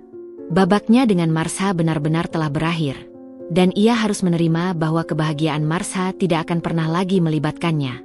Tekanan batin yang terus-menerus akhirnya mengambil korban fisik Bobby. Dimulai dengan batuk-batuk kecil di penghujung bulan, yang kemudian berkembang menjadi demam tinggi yang tidak kunjung turun. Namun, Bobby terus memaksakan diri untuk bekerja, takut kehilangan pekerjaan yang kini menjadi satu-satunya sumber penghasilan keluarganya. Suatu pagi di akhir pekan, Bobby terbangun dengan keringat dingin membasahi seluruh tubuhnya. Kepalanya pusing berputar, dan seluruh persendiannya terasa ngilu. Saat ia mencoba berdiri dari tempat tidur, kakinya limbung dan ia nyaris terjatuh. "Bobby, kamu baik-baik saja?" teriak Bu Santi yang kebetulan lewat di depan kamarnya. "Baik, Bu, hanya pusing sedikit," jawab Bobby sambil memegangi dinding untuk menopang tubuhnya. Pak Joko muncul dengan wajah khawatir. "Kamu demam, Nak. Aku bisa merasakan panasmu dari sini." "Saya harus kerja." "Yah, besok ada inspeksi dari pusat. Pak Rudi bilang semua harus hadir," bantah Bobby lemah. "Tidak mungkin," tegas Bu Santi. "Kamu tidak bisa jalan, apalagi kerja." Namun Bobby bersikeras. Dengan gemetar, ia mengenakan seragam kerjanya yang sudah dicuci bersih. Setiap gerakan terasa menyiksa, tapi ia terus memaksakan diri. Dalam pikirannya yang berkabut, ia takut jika ia tidak masuk kerja, ia akan dipecat, dan mereka tidak akan punya uang untuk membayar sewa rumah kontrakan yang sudah jatuh tempo. Di tengah perjalanan menuju halte bus, Bobby mulai kehilangan keseimbangan. Pandangannya berkunang-kunang, dan telinganya mendenging. Ia berpegangan pada tiang listrik, berusaha menenangkan napasnya yang tersengal. "Om, apa tidak apa-apa?" tawar seorang penjaga warung yang melihatnya terhuyung-huyung. "Baik-baik," jawab Bobby, tapi suaranya sudah hampir tak terdengar. Saat ia mencoba melanjutkan langkah, kakinya terpelintir dan ia jatuh tersungkur di trotoar. Dunia di sekelilingnya berputar cepat, dan kemudian semuanya menjadi gelap. Bobby terbangun di sebuah ruangan berwarna putih dengan bau disinfektan yang menusuk hidung. Melalui pandangan yang masih kabur, ia melihat infus tergantung di samping tempat tidurnya, dan suara monitor medis berdetak ritmis. "Alhamdulillah, kau sadar," ucap Pak Joko dari samping tempat tidur. Wajahnya tampak sangat tua dan lelah. Di mana saya?" tanya Bobby dengan suara serak. "Di puskesmas, Nak. Kamu pingsan di jalan. Seorang polisi yang membawamu ke sini," jelas Bu Santi sambil memegangi tangan Bobby. Matanya merah karena menangis. Seorang perawat masuk untuk memeriksa kondisinya. "Demam tifoid, Pak. Ditambah kelelahan berat dan kurang gizi. Anda harus istirahat total minimal 2 minggu. 2 minggu, teriak Bobby panik. "Saya tidak bisa. Saya harus kerja." "Bobby, dengarkan perawatnya," tegur Pak Joko. "Kesehatanmu lebih penting." Tapi kekhawatiran Bobby terbukti benar. Siang itu, Pak Rudi menelepon dengan suara marah. "Bobby, kau berani tidak masuk kerja hari ini? Kau tahu besok inspeksi penting." "Maaf, Pak. Saya dirawat di puskesmas," jawab Bobby lemah. "Alasan? Kalau besok tidak masuk, jangan datang lagi," bentak Pak Rudi sebelum menutup telepon. Bobby menatap telepon dengan putus asa. Dia akan memecatku. Yah, biarkan saja, nak. Yang penting kamu sembuh, hiburnya Bu Santi. Tapi masalah tidak berhenti di situ. Malamnya, seorang petugas administrasi puskesmas datang dengan tagihan. Total biaya perawatan untuk 2 minggu adalah 3,5 juta. Pak, ucap petugas itu sambil menyodorkan kertas tagihan. Pak Joko menarik napas dalam. Bisa dicicil? Kami tidak punya uang tunai sebanyak itu sekarang. Maaf, Pak. Peraturan harus lunas sebelum pulang. Bobby memandangi orang tuanya yang tampak begitu renta dan tak berdaya. Ibu dengan kebaya sederhana yang sudah usang, ayah dengan kemeja yang kerahnya sudah mulai melonggar. Mereka yang dulu bergelimang kemewahan, kini harus berhutang untuk biaya pengobatan dasar. Ayah, ibu maafkan saya, bisik Bobby, air mata menetes di pipinya. Saya yang menyebabkan semua ini. Jangan bicara begitu, nak, jawab Bu Santi sambil membelai rambut Bobby. Kita keluarga. Kita melalui ini bersama. Tapi hutang. Kami akan cari cara, potong Pak Joko. Aku masih punya jam tangan ini. Mungkin bisa dijual. Bobby memejamkan mata, merasakan betapa dalam kejatuhan mereka. Dari keluarga yang bisa berobat ke Singapura untuk check up rutin, kini harus menjual barang terakhir untuk biaya puskesmas. Dalam kesendiriannya di ruang rawat malam itu, Bobby merenungkan semua yang terjadi. Penyakitnya bukan hanya fisik, tapi juga jiwa. Kesombongan masa lalunya telah meracuni segala aspek kehidupannya, dan kini ia harus menanggung konsekuensinya. Tapi di balik kepedihan ini, ada pelajaran berharga. Ia menyadari bahwa di saat-saat tersulit, keluarganya tetap bersatu.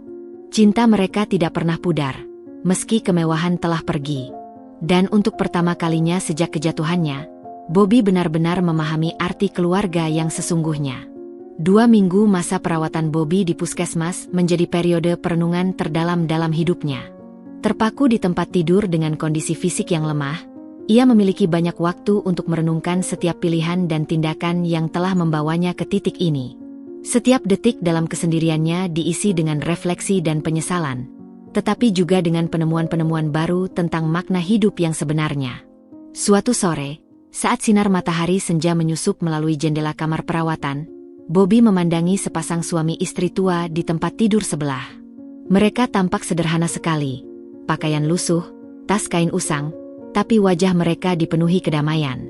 Sang istri dengan sabar menyuapi suaminya yang sedang sakit, sesekali menyeka air di sudut mata suaminya dengan sapu tangan sederhana. Kita tidak punya apa-apa lagi, yah, bisik sang istri dengan lembut, tapi selama kita bersama, aku tidak takut. Bobby memalingkan muka, merasa seperti menyaksikan cerminan dari apa yang seharusnya ia miliki dengan Marsha. Cinta tanpa syarat, kesetiaan dalam kesederhanaan. Mereka lebih kaya dari kita dulu, bukan?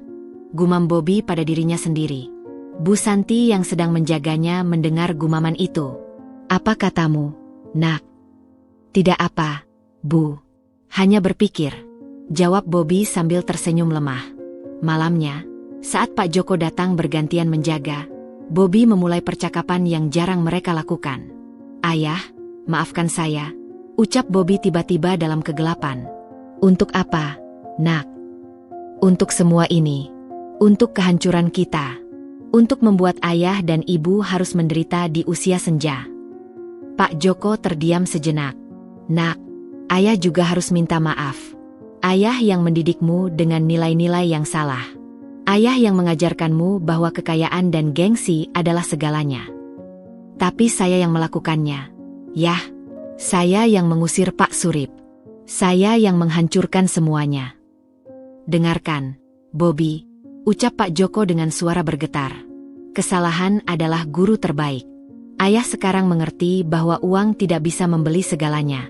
Lihat kita, dulu kaya raya tapi tidak pernah benar-benar bahagia. Selalu ada saja yang kurang, selalu ingin lebih dari orang lain. Bobby mengangguk pelan. Saya sekarang mengerti. Yah, saat saya bekerja sebagai office boy, melihat orang-orang yang hidupnya sederhana tapi bahagia dengan apa yang mereka punya, mereka lebih kaya dari kita. Benar, nak, Kekayaan sejati bukan di rekening bank, tapi di sini. Pak Joko menepuk dadanya. Dan di sini, tambahnya sambil menunjuk kepala Bobby. Percakapan mereka terus berlanjut hingga larut malam. Untuk pertama kalinya, ayah dan anak ini berbicara dari hati ke hati, tanpa topeng kesombongan atau gengsi. Mereka berbagi penyesalan, tetapi juga harapan untuk masa depan. Keesokan harinya, Bobby meminta kertas dan pulpen pada perawat. Ia mulai menulis, bukan surat permintaan maaf seperti yang sering ia coba tulis sebelumnya, tapi jurnal refleksi diri. Hari ke-12 di puskesmas. Aku belajar bahwa 1. Kesehatan lebih berharga dari kekayaan. 2. Keluarga adalah harta sejati. 3. Kerendahan hati adalah kekuatan, bukan kelemahan. 4. Setiap orang pantas dihormati, apapun pekerjaannya. Tulisan itu terus berkembang seiring dengan membaiknya kondisi fisik Bobby. Setiap hari, ia menambahkan pelajaran baru yang ia dapat dari pengalamannya. Di hari terakhir perawatannya, Bobby menyaksikan sebuah kejadian yang menyentuh hatinya. Seorang ibu muda yang tidak mampu membayar biaya pengobatan anaknya mendapat bantuan dari keluarga lain yang juga sederhana. Mereka mengumpulkan uang receh untuk membantu, tanpa pamrih, tanpa mengharapkan balasan. Lihat, nak, bisik Bu Santi yang ikut menyaksikan. Itulah kekayaan sejati. Kemampuan untuk berbagi dan peduli pada sesama. Bobby memandang ibunya, dan untuk pertama kalinya ia melihat kedamaian dalam mata ibu yang dulu begitu materialistis. Perubahan tidak hanya terjadi padanya, tapi juga pada orang tuanya. Saat kita pulang, kita mulai hidup baru, Bu, ucap Bobby sambil memegang tangan ibunya. Hidup yang sederhana tapi bermakna. Bu Santi mengangguk, matanya berkaca-kaca. Iya, nak, ibu sudah lelah dengan kehidupan yang penuh kepura-puraan. Saat Bobby akhirnya diizinkan pulang, ia merasa seperti manusia baru. Tubuhnya masih lemah, tapi jiwanya lebih kuat dari sebelumnya. Ia menyadari bahwa penyakitnya adalah berkat tersembunyi, waktu yang memaksanya untuk berhenti dan merenung, untuk menemukan jati dirinya yang sebenarnya. Perjalanan pulang dari puskesmas terasa berbeda. Bobby memandangi jalanan dengan mata baru. Ia melihat keindahan dalam kesederhanaan, senyum anak-anak bermain di gang sempit, keramahan tetangga yang menyapa, bahkan dalam semangat para pedagang kecil yang berjuang menghidupi keluarganya. Saya tidak akan kembali ke kehidupan lama saya, tekad Bobby dalam hati. Uang bisa hilang, tapi pelajaran ini akan saya bawa seumur hidup. Dan untuk pertama kalinya sejak kejatuhannya, ia merasa damai. Bukan karena keadaan telah membaik, tapi karena ia telah belajar menerima dan menemukan makna dalam setiap cobaan. Setelah sebulan menjalani masa pemulihan di rumah, Bobby merasa telah mendapatkan cukup kekuatan fisik dan mental untuk melakukan sesuatu yang selama ini terus menghantui pikirannya. Suatu pagi yang cerah, dengan tekad bulat dalam hati, ia memberitahu orang tuanya tentang niatnya. Ayah, Ibu, saya akan pergi ke rumah Pak Surip hari ini, ucap Bobby saat sarapan pagi. Bu Santi terbatuk-batuk, hampir menjatuhkan gelas teh di tangannya. Apa? Untuk apa? Nak? Mereka pasti tidak mau melihat kita. Bobby, lebih baik kita melupakan masa lalu, tambah Pak Joko dengan wajah khawatir. Mereka sudah jelas tidak mau berurusan dengan kita lagi. Bobby menggeleng, matanya penuh keteguhan. Ini bukan tentang meminta mereka menerima kita kembali. Ini tentang meminta maaf. Tentang menunjukkan bahwa saya telah berubah. Mereka berhak mendengar permintaan maaf saya secara langsung. Setelah meyakinkan orang tuanya bahwa ini adalah hal yang harus dilakukannya, Bobby berangkat dengan angkutan umum. Perjalanan menuju rumah Pak Surip yang terletak di kawasan sederhana memakan waktu hampir 2 jam. Sepanjang perjalanan, jantung Bobby berdebar-debar, tapi tekadnya tidak goyah. Saat ia sampai di depan pagar rumah sederhana itu, napasnya hampir tertahan. Rumah itu persis seperti yang ia ingat, sederhana, bersih, dengan taman kecil yang terawat rapi. Tidak ada yang mengira bahwa pemilik rumah ini adalah seorang konglomerat. Dengan tangan gemetar, Bobby membuka pintu pagar dan berjalan pelan menuju teras. Sebelum ia sempat mengetuk pintu, Pak Surip muncul dari dalam. Wajahnya menunjukkan kejutan, diikuti oleh ekspresi yang sulit terbaca. "Bobby," ucap Pak Surip dengan suara datar. Bobby langsung bersujud di depan tangga teras, keningnya menyentuh lantai semen yang dingin. "Pak Surip, saya datang untuk meminta maaf. Maafkan semua kesalahan saya yang telah menghina dan menyakiti Bapak dan keluarga." Pak Surip diam sejenak, lalu berkata dengan tenang, "Berdiri, Bobby. Tidak perlu seperti itu." Tapi Bobby tetap bersujud. "Tolong biarkan saya seperti ini, Pak. Ini yang pantas saya dapatkan." "Dengar, Bobby. Permintaan maafmu sudah saya dengar. Tapi sekarang, bangun dan bicara pada saya seperti manusia dewasa." Dengan perlahan, Bobby bangkit. Matanya sudah berkaca-kaca. Saya tidak tahu harus mulai dari mana, Pak. Setiap hari sejak kejadian itu, saya menyesal. Menyesal telah memperlakukan Bapak dan Bu Minah dengan hina. Menyesal telah menyia-nyiakan cinta Marsha." Pak Surip mengamatinya dengan seksama. "Apa yang membuatmu berpikir kamu telah berubah, Bobby?" "Penderitaan, Pak," jawab Bobby jujur. "Kehilangan segalanya membuat saya sadar betapa sombong dan angkuhnya saya dulu. Bekerja sebagai office boy mengajarkan saya arti kerendahan hati. Hidup dalam kesederhanaan membuat saya paham bahwa kebahagiaan tidak diukur dari materi."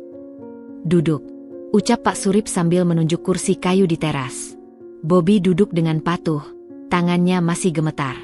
"Kamu tahu, Bobby," mulai Pak Surip dengan suara tenang, "sebenarnya, aku sudah memaafkanmu sejak lama. Tapi memaafkan tidak berarti melupakan, dan tidak berarti mempercayai lagi." "Saya mengerti, Pak.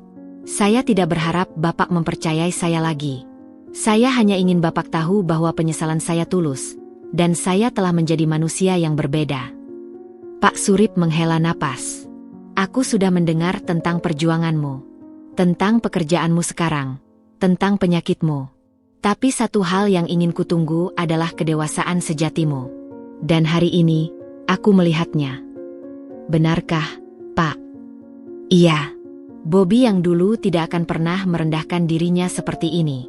Bobby yang dulu terlalu bangga untuk mengakui kesalahan. Saat mereka berbicara, Bu Minah muncul dari dalam rumah. Ekspresinya awalnya kaku, tapi kemudian melunak ketika melihat Bobby yang tampak begitu remuk. "Bu Minah, maafkan saya," ucap Bobby sambil berdiri dan sedikit membungkuk. Bu Minah mengangguk pelan. "Kau terlihat kurus, Bobby. Apakah kau sudah sehat sepenuhnya?" "Sudah cukup baik, Bu. Terima kasih atas perhatiannya." Mereka berbincang sebentar, dan meski masih ada jarak, ketegangan mulai mencair. Saat Bobby bersiap untuk pergi, Pak Surip memberinya nasihat terakhir. "Hidupmu ke depan tidak akan mudah, Bobby. Tapi ingatlah pelajaran ini. Jadilah manusia yang rendah hati, jangan nilai orang dari penampilannya, dan yang paling penting, hargai setiap orang dengan sama." "Saya janji akan mengingat itu, Pak. Dan tolong sampaikan pada Marsha bahwa saya bahagia untuknya. Kevin, dia pria yang baik." Pak Surip mengangguk, dan untuk pertama kalinya, senyum kecil muncul di bibirnya. "Aku akan menyampaikannya." Dalam perjalanan pulang, Bobby merasa beban berat yang selama ini dipikulnya sedikit terangkat. Ia tahu hubungan mereka tidak akan pernah kembali seperti semula, tapi setidaknya ia telah melakukan apa yang seharusnya dilakukan, meminta maaf dengan tulus dan menunjukkan perubahan. Malam itu, untuk pertama kalinya dalam berbulan-bulan, Bobby bisa tidur dengan tenang. Ia telah menutup bab lama dalam hidupnya, dan kini siap memulai bab baru dengan pelajaran berharga yang tidak akan pernah dilupakannya. Beberapa minggu setelah pertemuan dengan Pak Surip, Bobby membuat keputusan besar yang mengejutkan kedua orang tuanya. Suatu malam, setelah makan malam sederhana, ia mengajak mereka berbicara serius. "Ayah, Ibu, saya telah memutuskan untuk pindah ke kota," ucap Bobby dengan suara tenang namun penuh keyakinan. Bu Santi terkejut. "Pindah? Kemana? Kenapa?" "Ke Surabaya, Bu. Saya ingin mulai hidup baru di tempat yang tidak ada yang mengenal masa lalu saya. Di sini, setiap orang masih melihat saya sebagai Bobby si sombong yang jatuh." Pak Joko menghela napas. "Tapi pekerjaanmu di sini? Dan kami?" Bukan berarti saya akan meninggalkan ayah dan ibu, jelas Bobby cepat. Saya akan cari pekerjaan dulu di sana, cari tempat tinggal yang layak, lalu menjemput ayah dan ibu. Tapi dengan apa, nak? Tanya Bu Santi khawatir. Kita hampir tidak punya tabungan. Bobby tersenyum kecil. Saya sudah menabung dari gaji saya selama 6 bulan terakhir. Cukup untuk tiket kereta dan biaya hidup sederhana selama seminggu di sana. Percakapan itu berlanjut hingga larut malam. Meski awalnya ragu, akhirnya orang tua Bobby menyetujui rencananya. Mereka memahami bahwa Bobby perlu melepaskan diri dari bayang-bayang masa lalunya untuk benar-benar bisa tumbuh. Hari keberangkatan tiba. Dengan hanya membawa satu koper kecil berisi pakaian sederhana dan sedikit barang pribadi, Bobby bersiap meninggalkan Jakarta. Di stasiun kereta, Bu Santi tidak bisa menahan tangis. Jaga diri baik-baik, nak. Telepon setiap hari, pesannya sambil memeluk Bobby erat. Pak Joko, yang biasanya tegas, kali ini juga terlihat emosional. Kalau tidak baik-baik di sana, pulang saja. Kami akan selalu menerimamu. Tenang, ayah, ibu. Saya akan baik-baik saja, jawab Bobby sambil membalas pelukan mereka. Perjalanan kereta selama 12 jam ke Surabaya memberi Bobby banyak waktu untuk merenung. Ia memandangi pemandangan yang berubah dari hiruk-pikuk ibu kota menjadi pedesaan yang tenang, lalu kembali ke keramaian kota besar. Perjalanan ini terasa seperti metafora hidupnya, dari kesombongan, melalui penderitaan, menuju permulaan baru. Sesampainya di Surabaya, Bobby langsung mencari penginapan murah di daerah dekat pelabuhan. Kamar yang ia sewa kecil dan sederhana, tapi bersih. Dari jendela kamarnya, ia bisa melihat aktivitas pelabuhan, buruh bongkar muat, nelayan, pedagang kecil. Keesokan harinya, ia mulai mencari pekerjaan. Berbeda dengan di Jakarta, di sini tidak ada yang mengenalinya. Tidak ada pandangan sinis, tidak ada bisikan-bisikan tentang masa lalunya. Ia bisa menjadi siapa saja yang ia inginkan. Namun, kenyataan tidak semudah yang dibayangkan. Dengan pengalamannya yang terbatas dan riwayat pekerjaan yang ia sembunyikan, pilihan pekerjaannya terbatas. Akhirnya, setelah 3 hari mencari, ia mendapat pekerjaan sebagai kuli panggul di pelabuhan. Pekerjaan itu keras. Mulai dari subuh hingga sore, ia harus memindahkan karung-karung beras, kotak-kotak ikan, dan berbagai barang lainnya dari kapal ke truk. Tangannya yang dulu halus kini cepat melepuh. Kulitnya yang dulu terawat kini menghitam oleh terik matahari. Suatu siang, saat sedang beristirahat sejenak, seorang rekan kerjanya yang lebih tua, Pak Darjo, mendekatinya. Katanya kamu dari Jakarta, ya? Kenapa mau kerja kasar begini? Tanya Pak Darjo penasaran. Bobby tersenyum getir. Saya sedang belajar, Pak. Belajar tentang arti kehidupan yang sebenarnya. Pak Darjo mengangguk-angguk, seolah memahami. Kerja di pelabuhan ini keras, tapi jujur. Tidak perlu bohong-bohong, tidak perlu pamer-pamer. Hasil jerih payah sendiri. Betul sekali, Pak. Itu yang saya cari.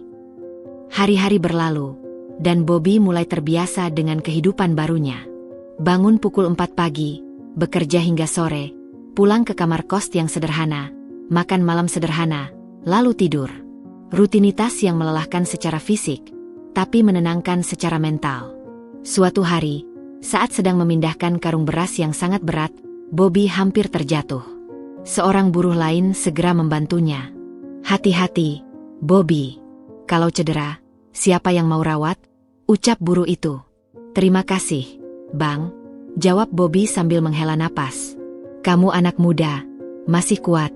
Tapi ingat, kita kerja cari makan, bukan cari mati. Perkataan itu menyadarkan Bobby. Ia memang ingin menebus kesalahannya, tapi bukan dengan menyiksa dirinya sendiri. Malam itu, ia mulai merencanakan langkah selanjutnya. Mungkin ia bisa membuka usaha kecil-kecilan, menggunakan pengalaman bisnisnya yang dulu, tapi dengan pendekatan yang baru, jujur dan rendah hati. 2 bulan kemudian, Bobby sudah cukup beradaptasi dengan kehidupan barunya. Ia mulai memahami ritme kerja di pelabuhan, mulai mengenal banyak orang, dan mulai melihat peluang-peluang yang bisa dikembangkan. Uang yang ia tabung sedikit demi sedikit mulai terkumpul. Dalam kesederhanaan hidup barunya, Bobby menemukan kedamaian yang tidak pernah ia rasakan selama hidup bergelimang harta. Ia belajar bahwa memulai dari nol bukanlah kutukan, tapi kesempatan untuk membangun sesuatu yang lebih bermakna. Dan yang terpenting, ia kini menjadi manusia yang bebas dari beban kesombongan masa lalu. Seorang Bobby yang baru, dengan hati yang lebih lapang dan jiwa yang lebih tenang. 5 tahun telah berlalu sejak Bobby memutuskan memulai hidup baru di Surabaya. Waktu yang cukup untuk mengukir perubahan permanen dalam diri seseorang. Di sebuah warung kopi sederhana yang ia beri nama, Kedai Kopi Bening, Bobby sedang menyiapkan pesanan untuk pelanggan setianya. Warung ini terletak tidak jauh dari pelabuhan, dikelilingi oleh gudang-gudang dan bengkel-bengkel kecil. "Pak Bobby, kopi tubruk spesial seperti biasa," panggil seorang pelanggan, seorang sopir truk yang sudah menjadi langganan sejak warung ini dibuka 3 tahun lalu. "Sebentar, Bang Jono. Sedang diseduh," sahut Bobby sambil tersenyum. Warung kopi ini adalah hasil kerja keras dan tabungan Bobby selama 2 tahun pertama bekerja sebagai buruh pelabuhan. Dimulai dari gerobak sederhana, kini telah berkembang menjadi warung permanen dengan 10 meja. Meski sederhana, warung ini selalu ramai dikunjungi karena kopinya yang enak dan harga yang terjangkau. Sore itu, saat Bobby sedang membersihkan meja setelah jam sibuk, seorang pria parubaya dengan kemeja sederhana masuk ke warungnya. Bobby langsung mengenalinya, meski sudah 5 tahun tidak bertemu. "Selamat sore, Bobby," sapa Pak Surip dengan senyum hangat. Bobby tertegun sejenak, lalu segera menyambutnya. "Pak Surip, silakan duduk. Apa yang membawa Bapak ke sini?" "Saya sedang urusan bisnis di Surabaya." Mendengar tentang warung kopi ini dari seorang rekan, jawab Pak Surip sambil duduk di bangku kayu sederhana. Dengan tangan sedikit gemetar, Bobby menyuguhkan kopi tubruk spesial dan beberapa kue tradisional. "Ini pesanan khusus saya dari ibu-ibu di sekitar sini. Enak, kok." Pak Surip mencicipi kopinya, lalu mengangguk puas. "Enak. Dan warungmu juga bagus. Rapi dan bersih." "Terima kasih, Pak. Saya belajar pelan-pelan." Mereka berbincang-bincang tentang berbagai hal. Bobby bercerita tentang perjalanannya membangun warung ini, tentang pelanggan-pelanggan setianya, tentang kehidupan barunya yang sederhana namun bermakna. "Aku lihat kau sudah berubah, Bobby," ucap Pak Surip tiba-tiba, matanya memancarkan kebijaksanaan. "Bukan sekadar perubahan penampilan, tapi dari dalam." Bobby menghela napas. "Perubahan itu datang dengan harga yang mahal, Pak. Tapi saya bersyukur untuk semua yang terjadi. Kau tahu, selama ini aku mengikuti perkembanganmu dari jauh. Tentang bagaimana kau bekerja keras di pelabuhan, tentang bagaimana kau membangun warung ini dari nol, tentang bagaimana kau merawat orang tuamu yang sekarang tinggal di sini bersamamu." Bobby tersenyum. "Iya, setahun setelah warung ini mulai stabil, saya menjemput ayah dan ibu. Sekarang mereka membantu menjaga warung saat saya harus ke supplier." "Dan kau tidak pernah menggunakan gelar sarjanamu atau pengalaman kerjamu yang dulu untuk mencari jalan pintas," tambah Pak Surip. "Tidak, Pak. Saya ingin membangun semuanya dengan jujur. Dari bawah." Pak Surip memandangi Bobby dengan kagum. "Inilah yang selalu kutunggu dari dirimu, Bobby. Bukan kesuksesan materi, tapi kedewasaan dan kerendahan hati." Percakapan mereka berlanjut hingga matahari mulai terbenam. Pak Surip bercerita tentang Marsha yang sekarang sudah menikah dengan Kevin dan memiliki 1 anak. Tentang bagaimana mereka mengelola bisnis keluarga dengan prinsip-prinsip baru, kejujuran, kerendahan hati, dan tanggung jawab sosial. "Kami belajar banyak dari pengalaman denganmu, Bobby." "Aku Pak Surip. Kami menyadari bahwa kekayaan harus disertai dengan kebijaksanaan." Saat Pak Surip bersiap untuk pergi, ia mengeluarkan amplop dari tasnya. "Ini bukan bantuan, Bobby, tapi tawaran kemitraan." Bobby membuka amplop itu dengan hati-hati. Isinya adalah proposal kemitraan untuk mengembangkan merek kopinya dengan jaringan kafe milik kelompok usaha Pak Surip. Saya tidak tahu harus berkata apa, Pak." "Kau tidak perlu menjawab sekarang. Pertimbangkan baik-baik. Ini bukan karena aku memaafkanmu, tapi karena aku melihat kau sudah belajar dari kesalahan dan pantas mendapat kesempatan kedua." Setelah Pak Surip pergi, Bobby duduk termenung lama. Tawaran itu menggiurkan, tapi ia ingat perjalanan panjangnya. Ia tidak ingin kembali ke dunia bisnis yang penuh dengan kesombongan dan gengsi. Malam itu, Bobby berdiskusi dengan orang tuanya. "Kenapa tidak kau terima saja, Nak?" tanya Pak Joko. "Ini kesempatan emas." "Karena saya takut." "Yah, takut kembali menjadi orang yang dulu. Di sini, dengan warung sederhana ini, saya bahagia.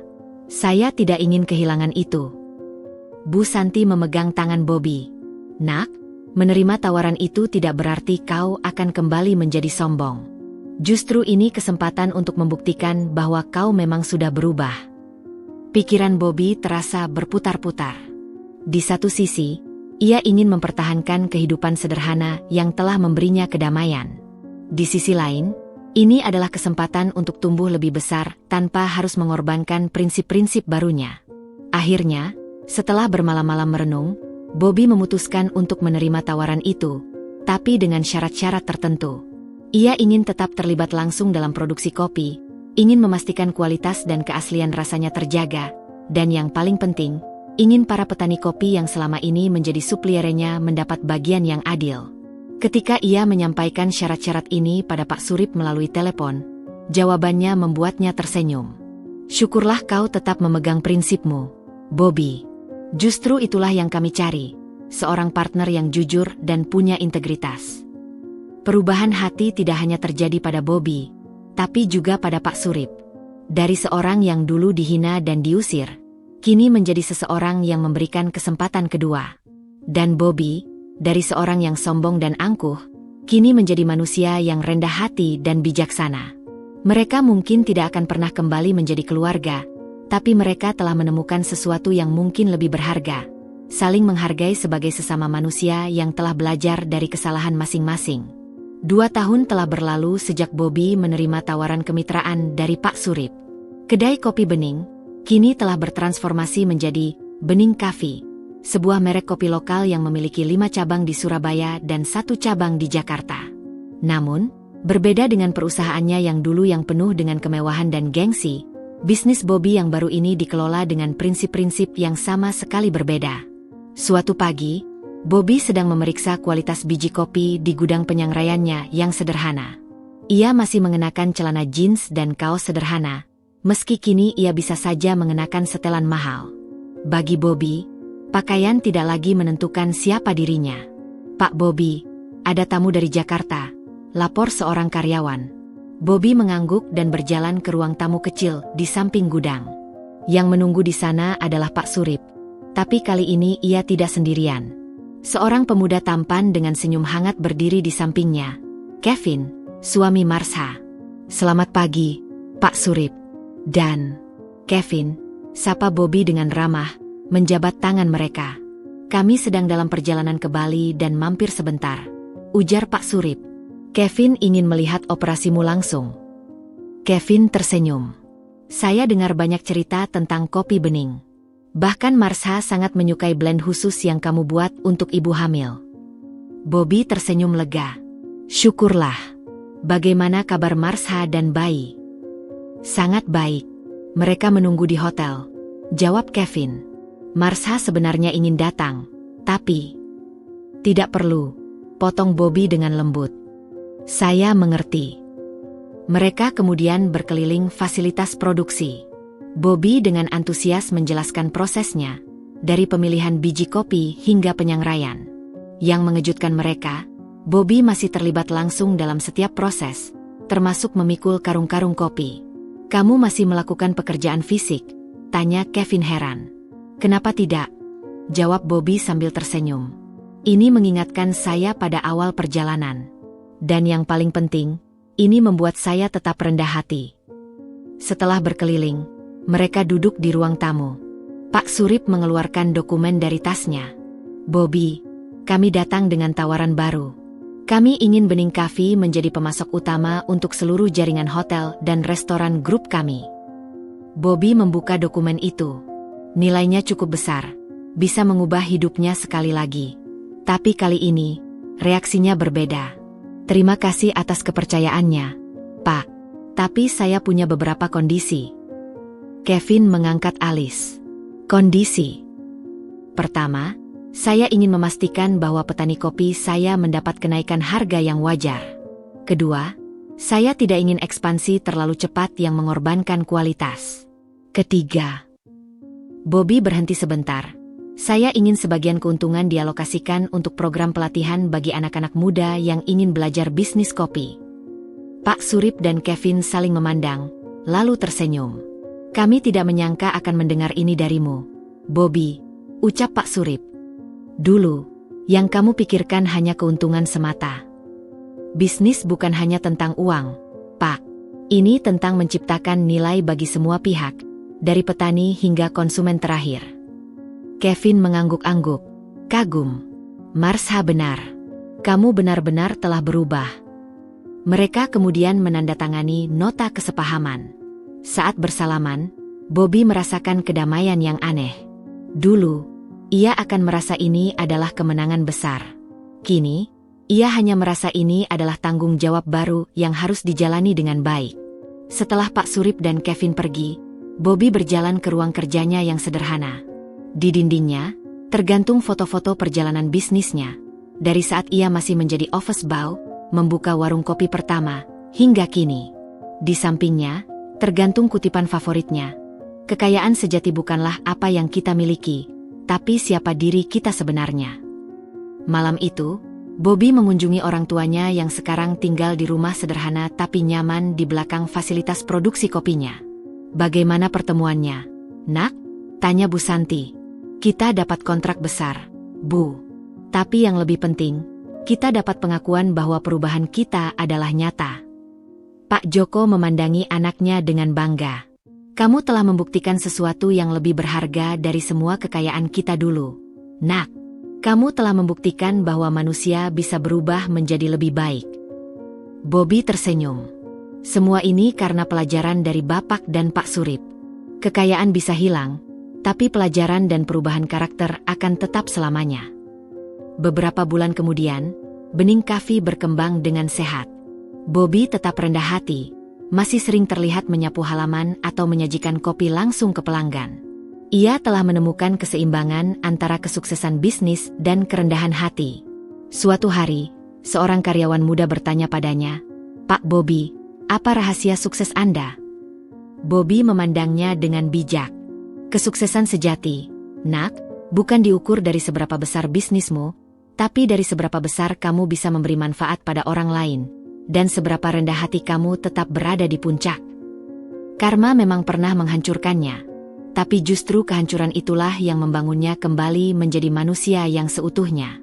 Dan kini, dengan segala kesederhanaan dan kerendahan hatinya, Bobby akhirnya menemukan kekayaan yang sesungguhnya, kekayaan jiwa yang tidak bisa diukur dengan materi apapun.